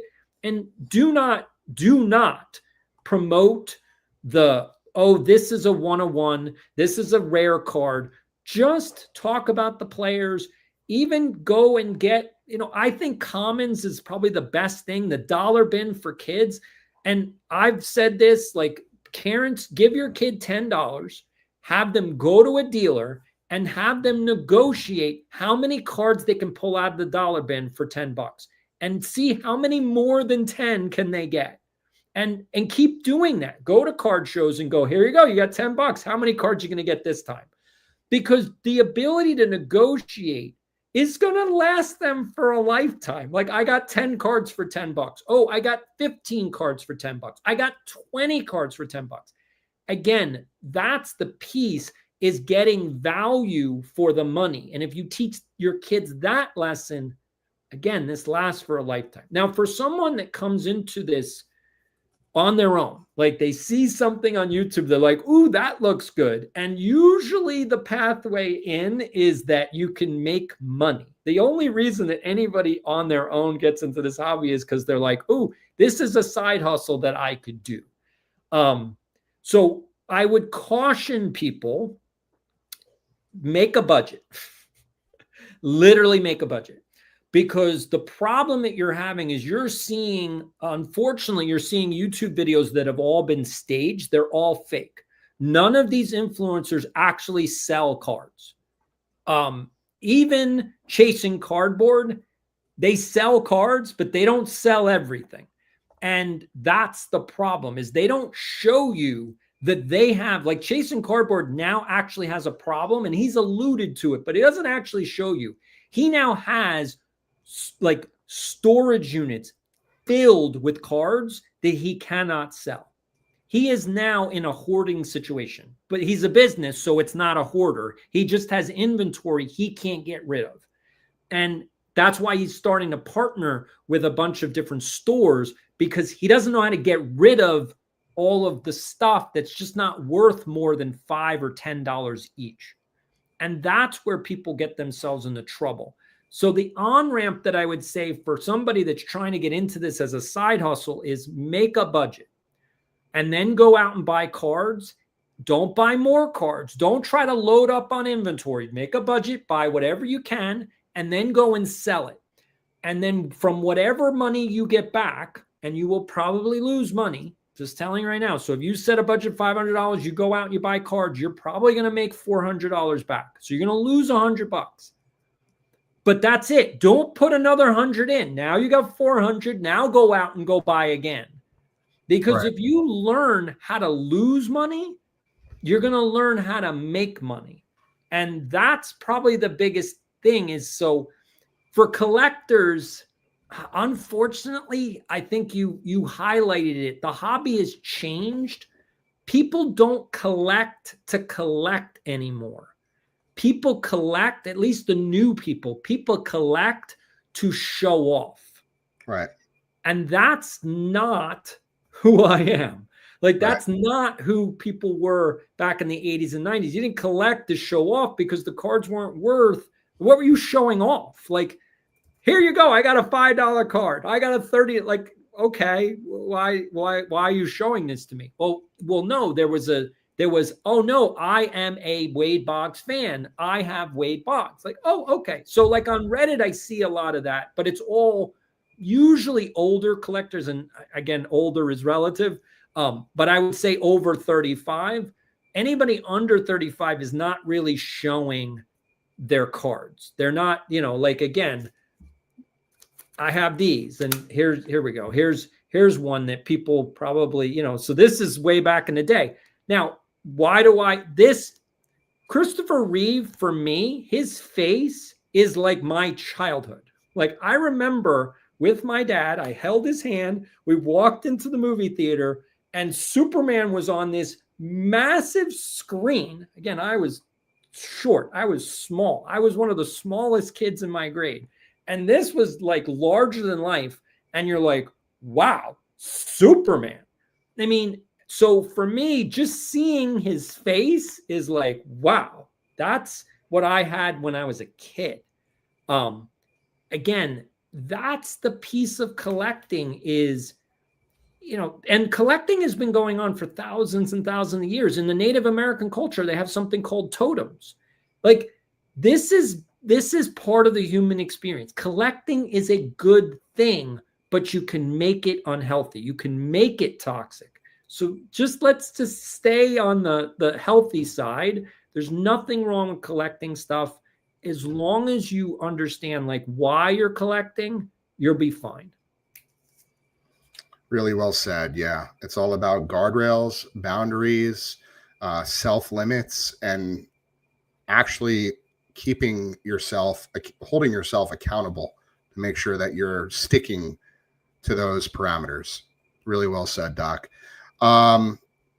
So we talked a little bit about the responsible ripping messaging and the collect with intention messaging that we're speaking with Jeff and his Cards HQ team about implementing. We're also actively having conversations with a handful of other breakers and card shops to start rolling out some of that messaging into the hobby environment, which I think is going to be pivotal as we continue to spread the word and get the message out there that Collectors MD exists, not solely so that they see it and say, oh, now I'm going to rip less packs, or now I'm going to collect with intention, but more so if they start to feel the pull of compulsion, of addiction, they have a safety net. They have a resource to go to, right?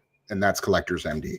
So what do you feel like shops and creators need to do as it pertains to things like responsible prompts and disclaimers? What could they add beyond what we've already talking about without killing the vibe altogether? I think it's simple. And again, the hard part has already been done. Like you have done the hardest part, which is creating the support. The only thing that everybody in the hobby needs to do is just let people know. It's just about knowledge. So anything that card shops can do is just having a poster in the space, like with a QR code. Look, this is Collectors MD. If you think you might have a problem with card gambling, card addiction, or like it's a list of stuff, scan this QR code and join a meeting. I mean, that's it. Like they don't need to really do anything else. Just having those posters everywhere you go, like they should be wherever, so Walmart and Target, wherever those cards are, that little aisle, like in my Target, it's like a section because, again, they had to prevent people from trying to hurt people to get cards. So like in that section, they should just have a poster and there's a QR code. And so like, if you have it's just, that's it. It's the hard part is already done.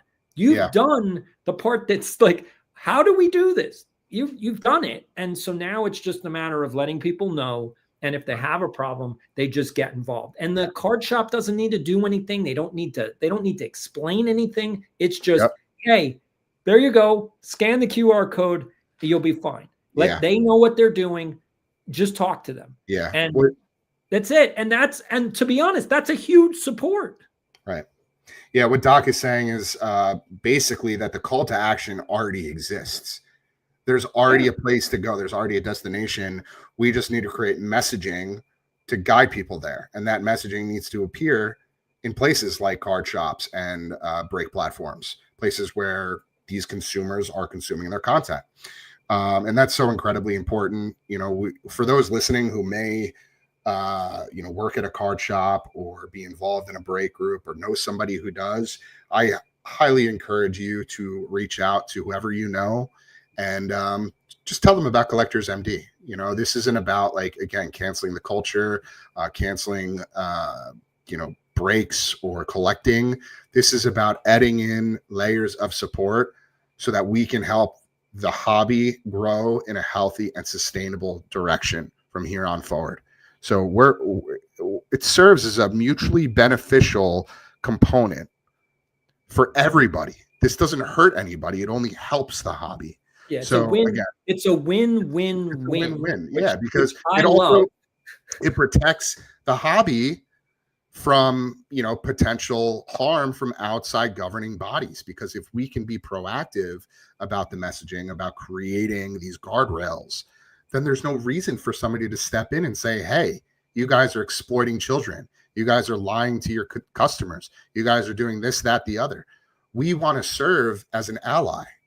And so that's a good segue again for the next segment, which is allies, advocacy, and scaling support. So Collectors MD was built as a safe space, but the need is far bigger than me alone. We alluded to that earlier. There are thousands, if not tens of thousands, maybe hundreds of thousands of individuals struggling across multiple hobbies, not just the sports card hobby. And when we, you know, take a step back and look at the big picture, the actual size and scale of all of these different scopes of collecting or spending, the number may even stagger into the millions, to be honest. So what role do you think, Doc, can allies play? You know, folks like content creators, influencers, even corporations like Fanatics, you know, as far as helping advocate for change? Well, I think the piece, we agree on the fact that the hobby is amazing. The hobby can be a lot of fun, and so this is not about getting people out of the hobby and telling people don't get into the hobby. So I think that's the first message, is that this is about just making it fun.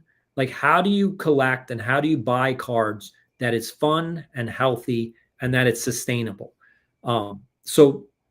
You know, from an ally standpoint, I would hope that those people care about those messages. But again, I don't know. I don't know them. You can only hope for the best.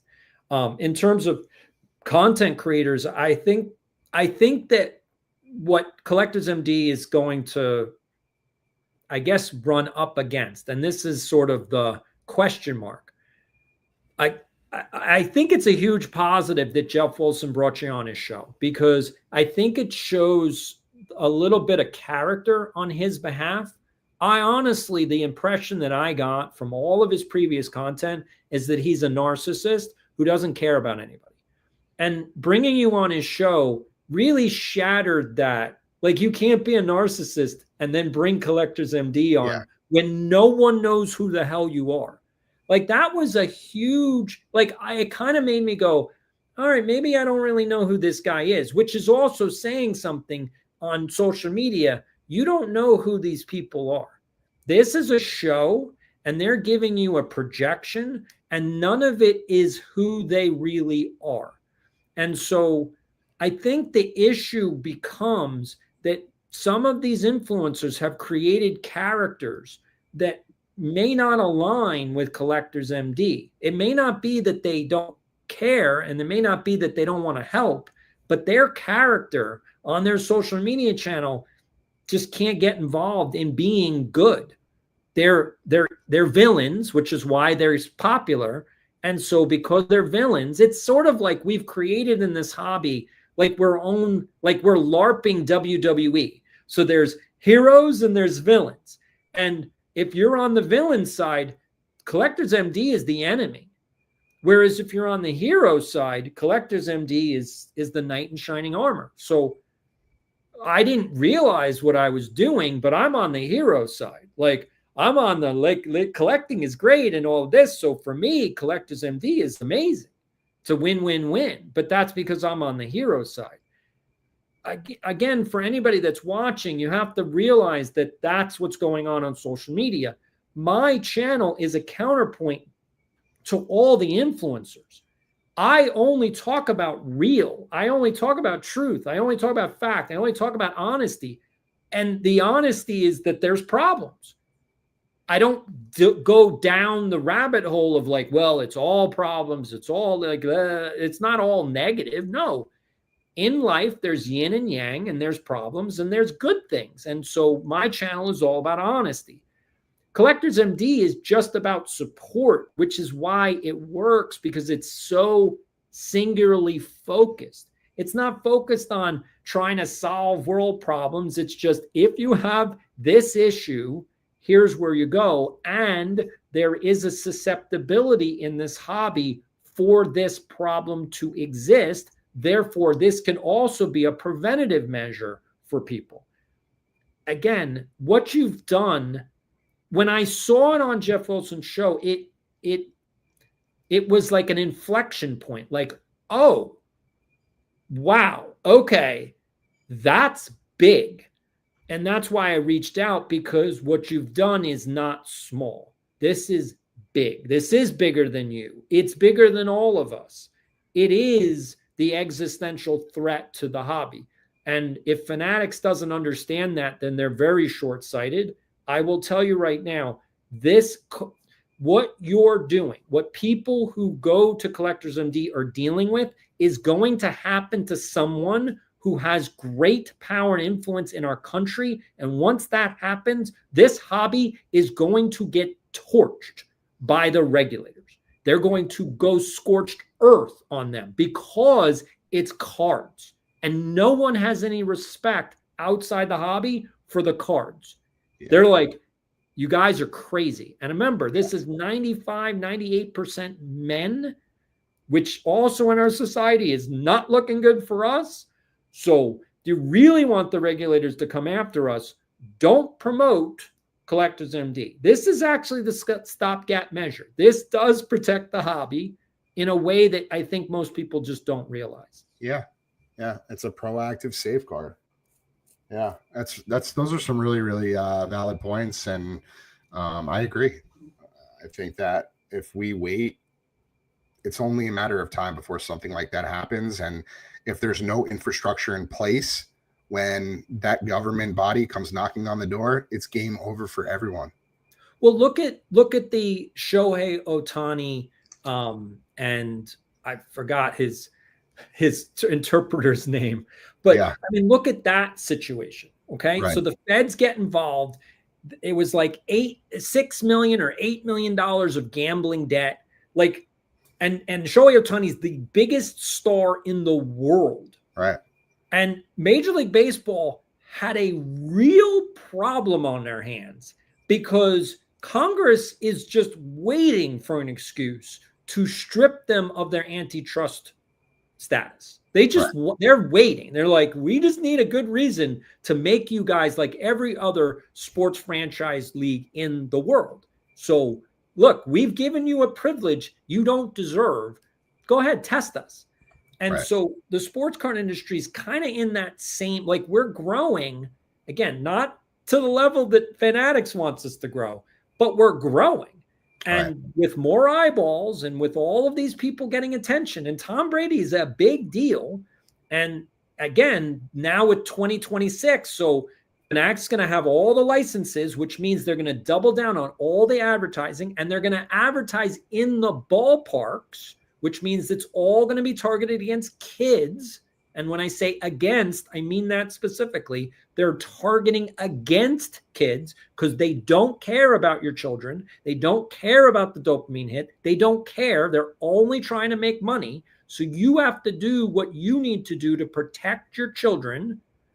And for adults, this is the, like, if you get into trouble, here you go. You can use this. But kids can't do these things.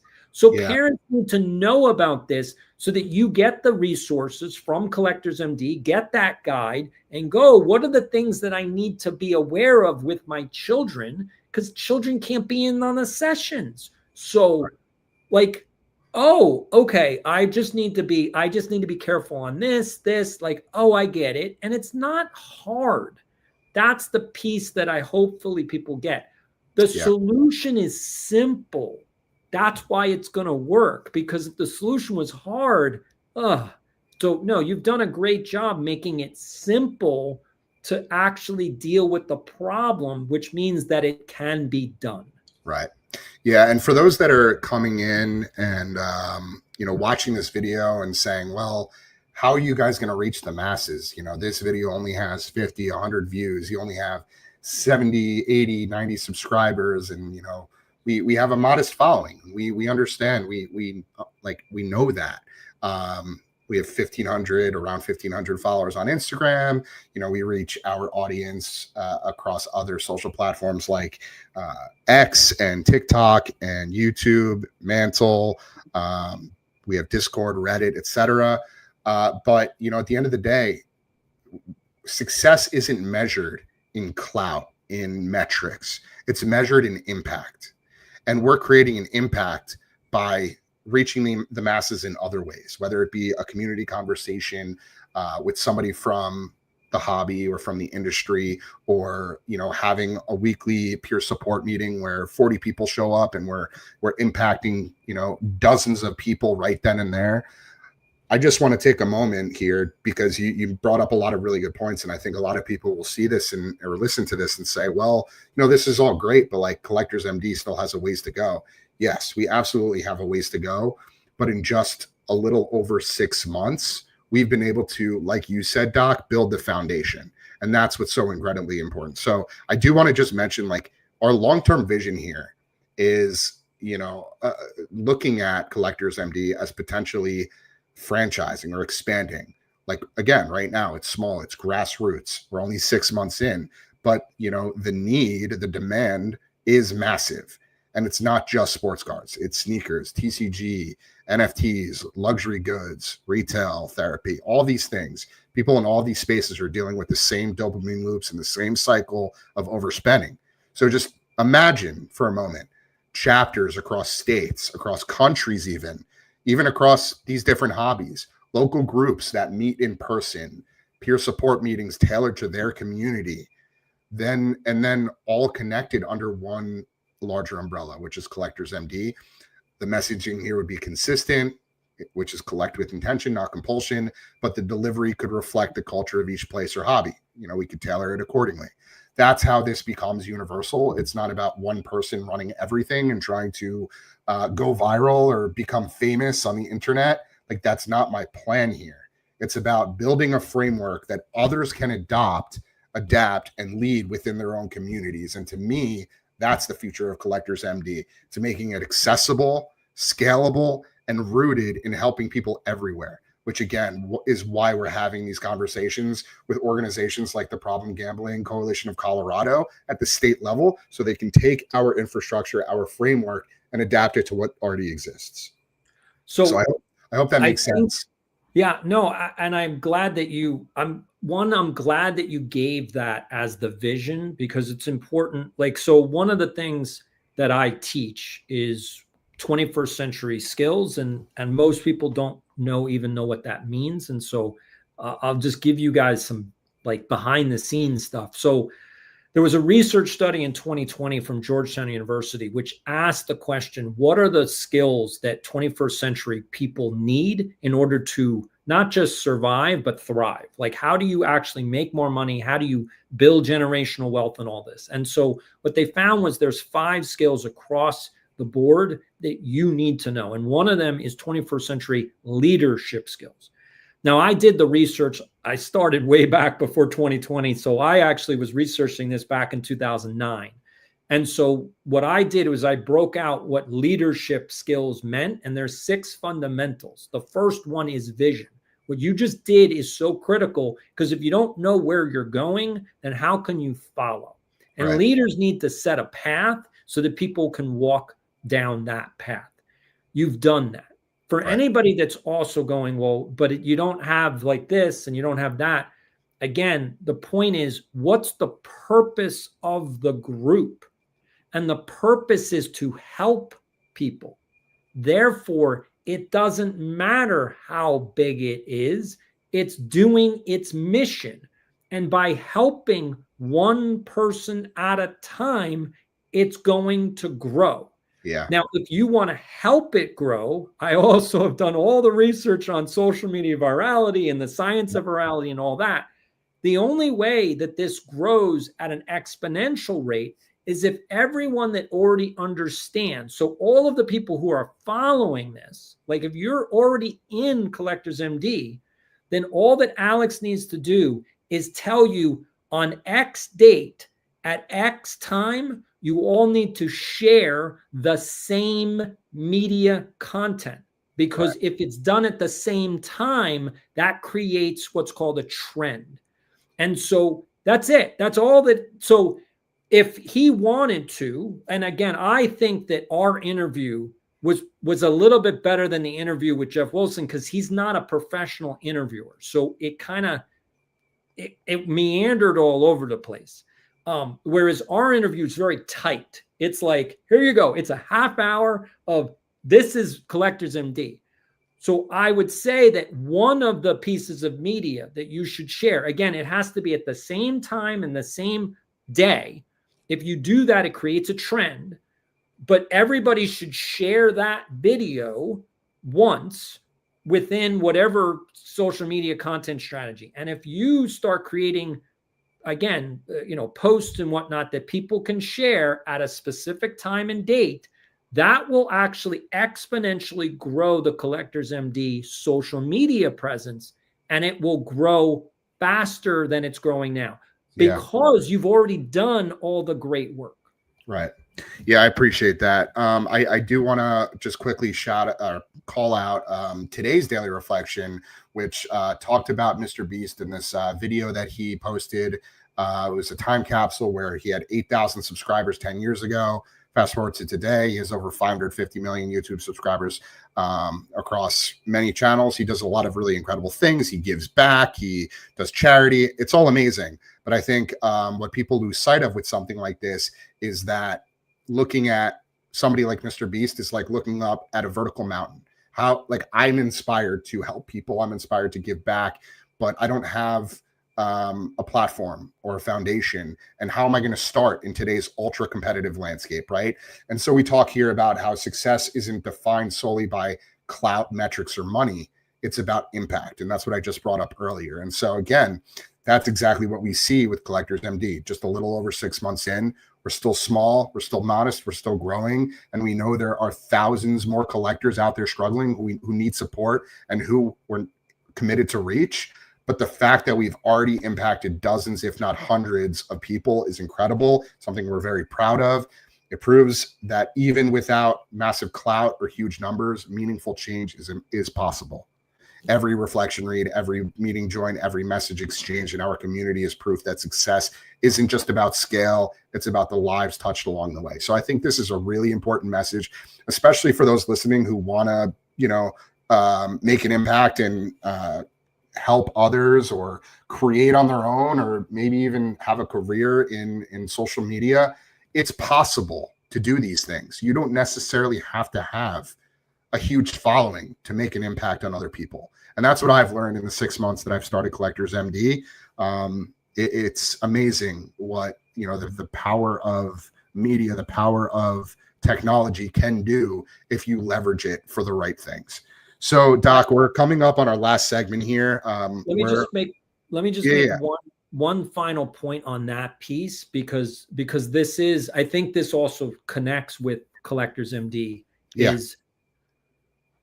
I think, again, it goes back to that mountain that you were talking about. So the overwhelmed feeling, the feeling of being stuck. And this is the problem with addiction and mental illness. And it's like, you want to be better. You're like, I know I have a problem and I want to be better. The issue is that it's not going to take a day. Like, being better means wanting to be better. And that is a win. So if you're thinking about, like, I don't know, I have a problem, I'm spending too much money, I'm hiding, like you said, hiding these things from loved ones, and I'm in isolation and shame, I don't know what to do, and it just seems so overwhelming. Honestly, just admitting that is a win. The second thing you should do is just join Collectors MD. That's it. If you do that, you're 100% better than you were 2 days ago. Literally. So it's not as big a mountain as you think it is. It's just that you're not looking at the right path. You're going, how do I fix this problem? And it's like, no, it's not about fixing the problem. It's about, what should I do? What's a better decision to make? And it's a better decision to say, I have a problem. And then 2, just join Collectors MD. And that's the purpose of the mission, And it will grow if everyone just does that. It's not about how many social media followers, because that's not the mission. Your mission isn't to have 1 million followers. Your mission is to help people. And hopefully, I know everybody that's in it gets it. So everybody that's listening, just understand that the mission of Collectors MD is to help. Therefore, there is no number that matters. If they help, that's the mission. That's it. Yeah. Well said. So we are up to our last segment here. We're basically going to close out and provide some practical advice. So we talk a lot about sort of these like red flags that come up when somebody that you might be close to, whether that be a child or a spouse or a parent or a sibling or a friend, might be crossing from something like collecting into compulsion, right? And I'll give you a few examples. For instance, the constantly, sorry, I just completely lost my train of thought. Always being on your device. If somebody is just constantly on their device and they're isolating themselves in the corner and they're, not engaging, that's generally a red flag. If they're being defensive or combative when things like finances or, questions about spending pop up, that's generally a red flag, right? When they're hiding packages or, justifying purchases or not showing up to plans, something like a planned event, a birthday party, a wedding, an engagement. I mean, these are things that people will literally skip just to make sure that they can join their break or that they can scratch that itch. Those are all red flags. Are there any other red flags, Doc, that you see within sort of this space that people should look out for?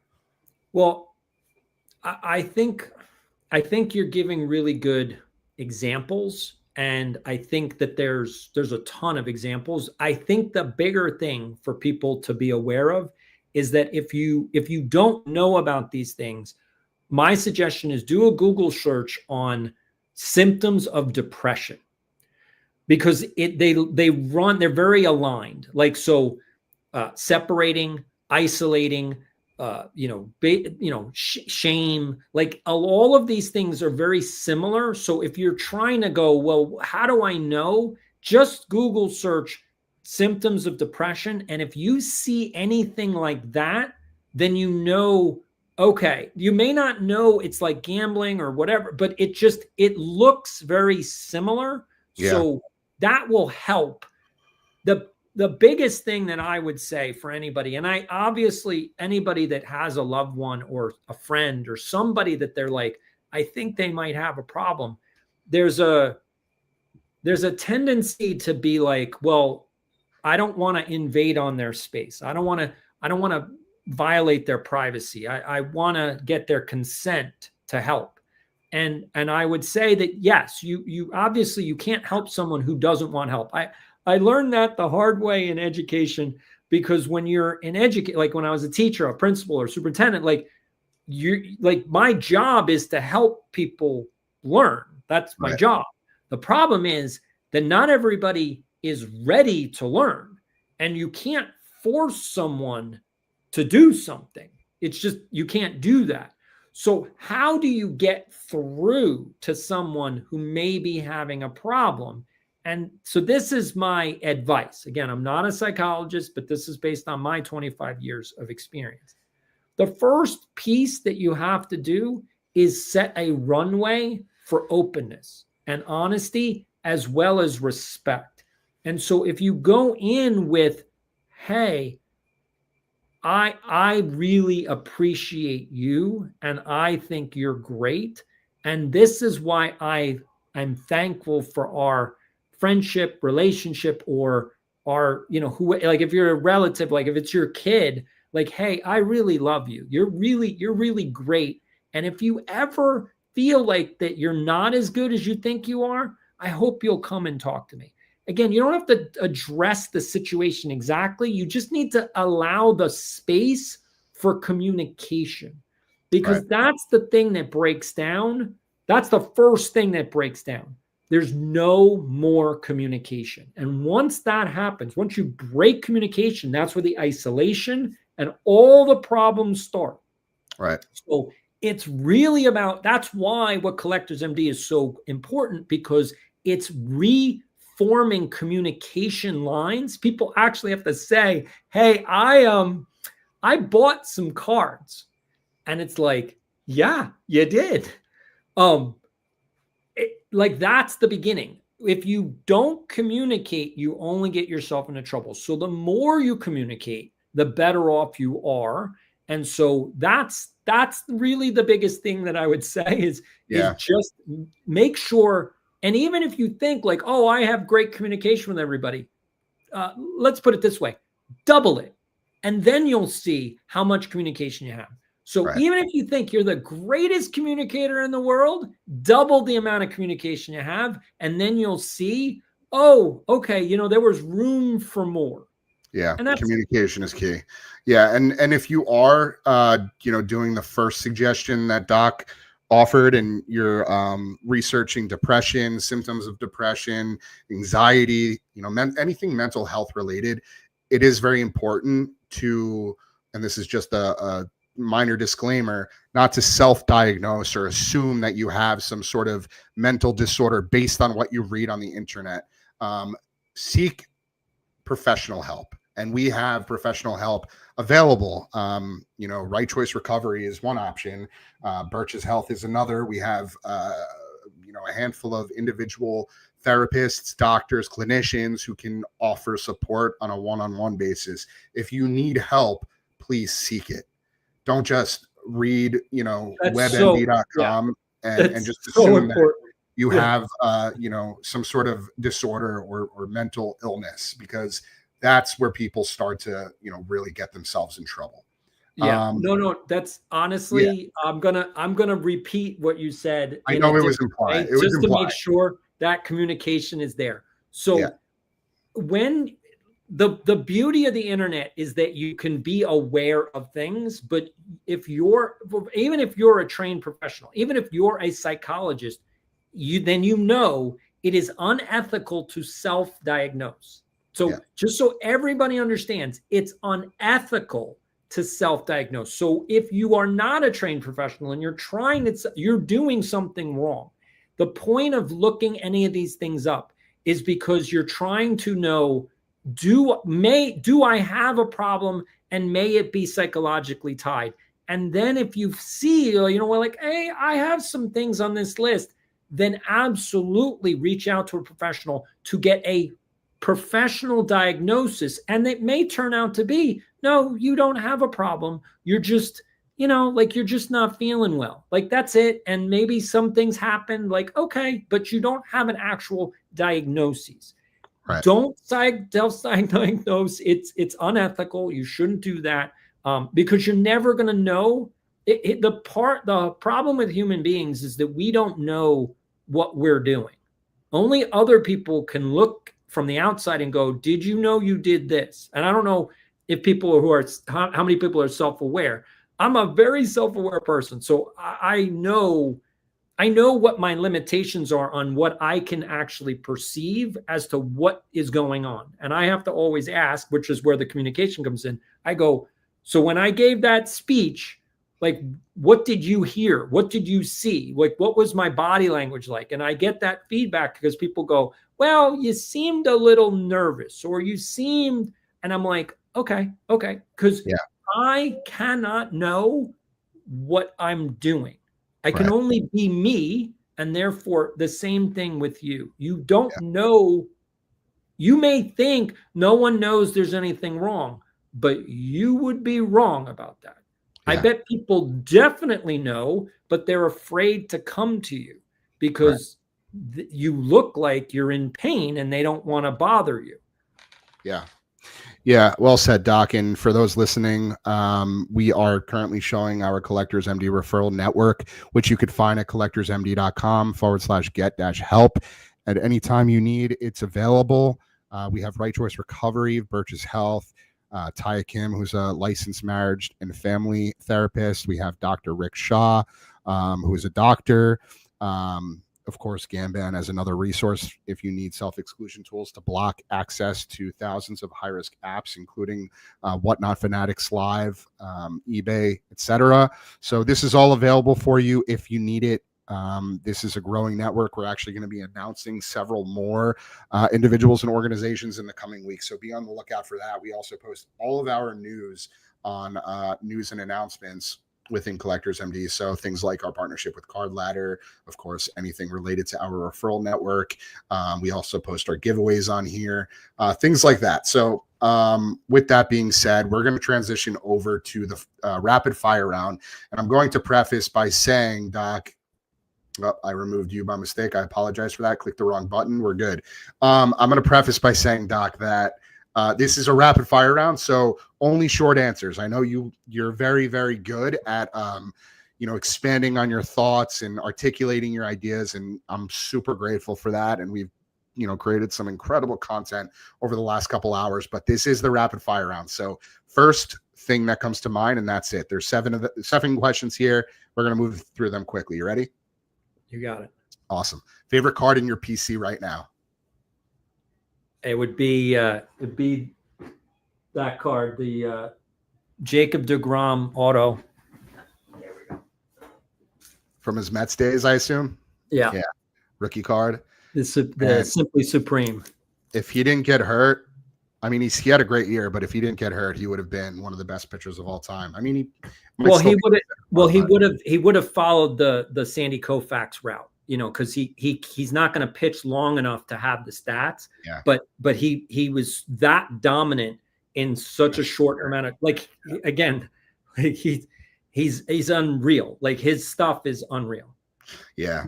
deGrom was awesome. One non-card collectible that teaches the same lessons. I'm not sure what lessons we're teaching. So I think any collecting teaches the same lessons. So yeah, I apologize. I sort of phrased that. Kind of was incomplete, or I thought it would be implied. But one non-card collectible that I guess would fall into the same category that we've been talking about. I mean, I mentioned dozens of them, but I think anything. Resembles most closely. I'll put it this way: my whole background is so you could over collect, and you could get into too many pennants. You can get too many basketballs. You can get too many Steins. You can get too many bobbleheads. Like, I mean, my background is like, this is why I'm a son of a hoarder. Like, I have everything. Yeah. So yeah, like any one thing could always turn negative. Like it can always get out of hand. Yeah. Like even books. Like there are people who get addicted to books. So it can go in any direction. And so it's not the thing, it's the human behavior. Right. And that's the piece. That's the point. One thing you'd regulate tomorrow if you could. I would regulate the gambling targeting of children. That's the only thing that concerns me. I figured you'd say that, but just figured we touch on it one more time. A mantra or reminder you use to stay grounded. That's a good question. Enjoy the cards. Love it. A message to a collector hiding packages and or lying to their loved ones about their spending.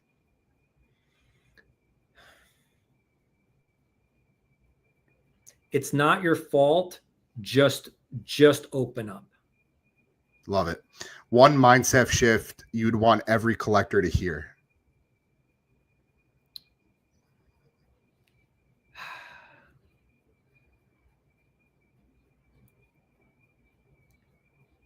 Stop chasing approval. Love it. And then lastly, why community and not secrecy and isolation is the best antidote. Because without other people, like nothing's fun. Like, the whole point of life is community. It's relationships. It's other people. We're built as a social society. So that's what human beings are. That's why social media works the way it does, because we like to interact with each other. So the less you interact, the less human you become. Right. And as it pertains to recovery and support, as we always say, we cannot heal alone. We have to heal in group. We have to rely on those around us in order to get through tough times. And that's why community within the Collectors MD lens, or through the Collectors MD lens, is so important, impactful, and just part of everything that we do. So with that, Doc, thank you so much for bringing both honesty and urgency to this conversation. The hobby, the collecting as a whole, needs voices like yours to spark these changes. For everyone listening, you can find Doc at ediSportscards on both YouTube and Instagram. If you haven't already, we encourage you to check out the conversation that we had on Doc's YouTube channel last month. It was much shorter, but also very impactful. And we talked about a lot of really important things on there. The title is "What Happens When Your Collecting Turns into an Addiction," and basically a 40-minute interview with Doc and myself. And as always, if you or someone you know is struggling with compulsive collecting or overspending, you're welcome to join our Collectors MD peer support meetings every Wednesday night at 8 p.m. Eastern, 5 p.m. Pacific. They are free, they're confidential, and they're open to anyone. All you have to do is fill out the Google form in the description of this episode, and you'll get added to the next virtual meeting. You can also check out past episodes of The Collector's Compass, along with our other shows, Behind the Breaks and Collectors MD Features, now streaming on all major platforms. Thank you again for tuning in. Until next time, remember, collect with intention, not compulsion. We'll see you soon.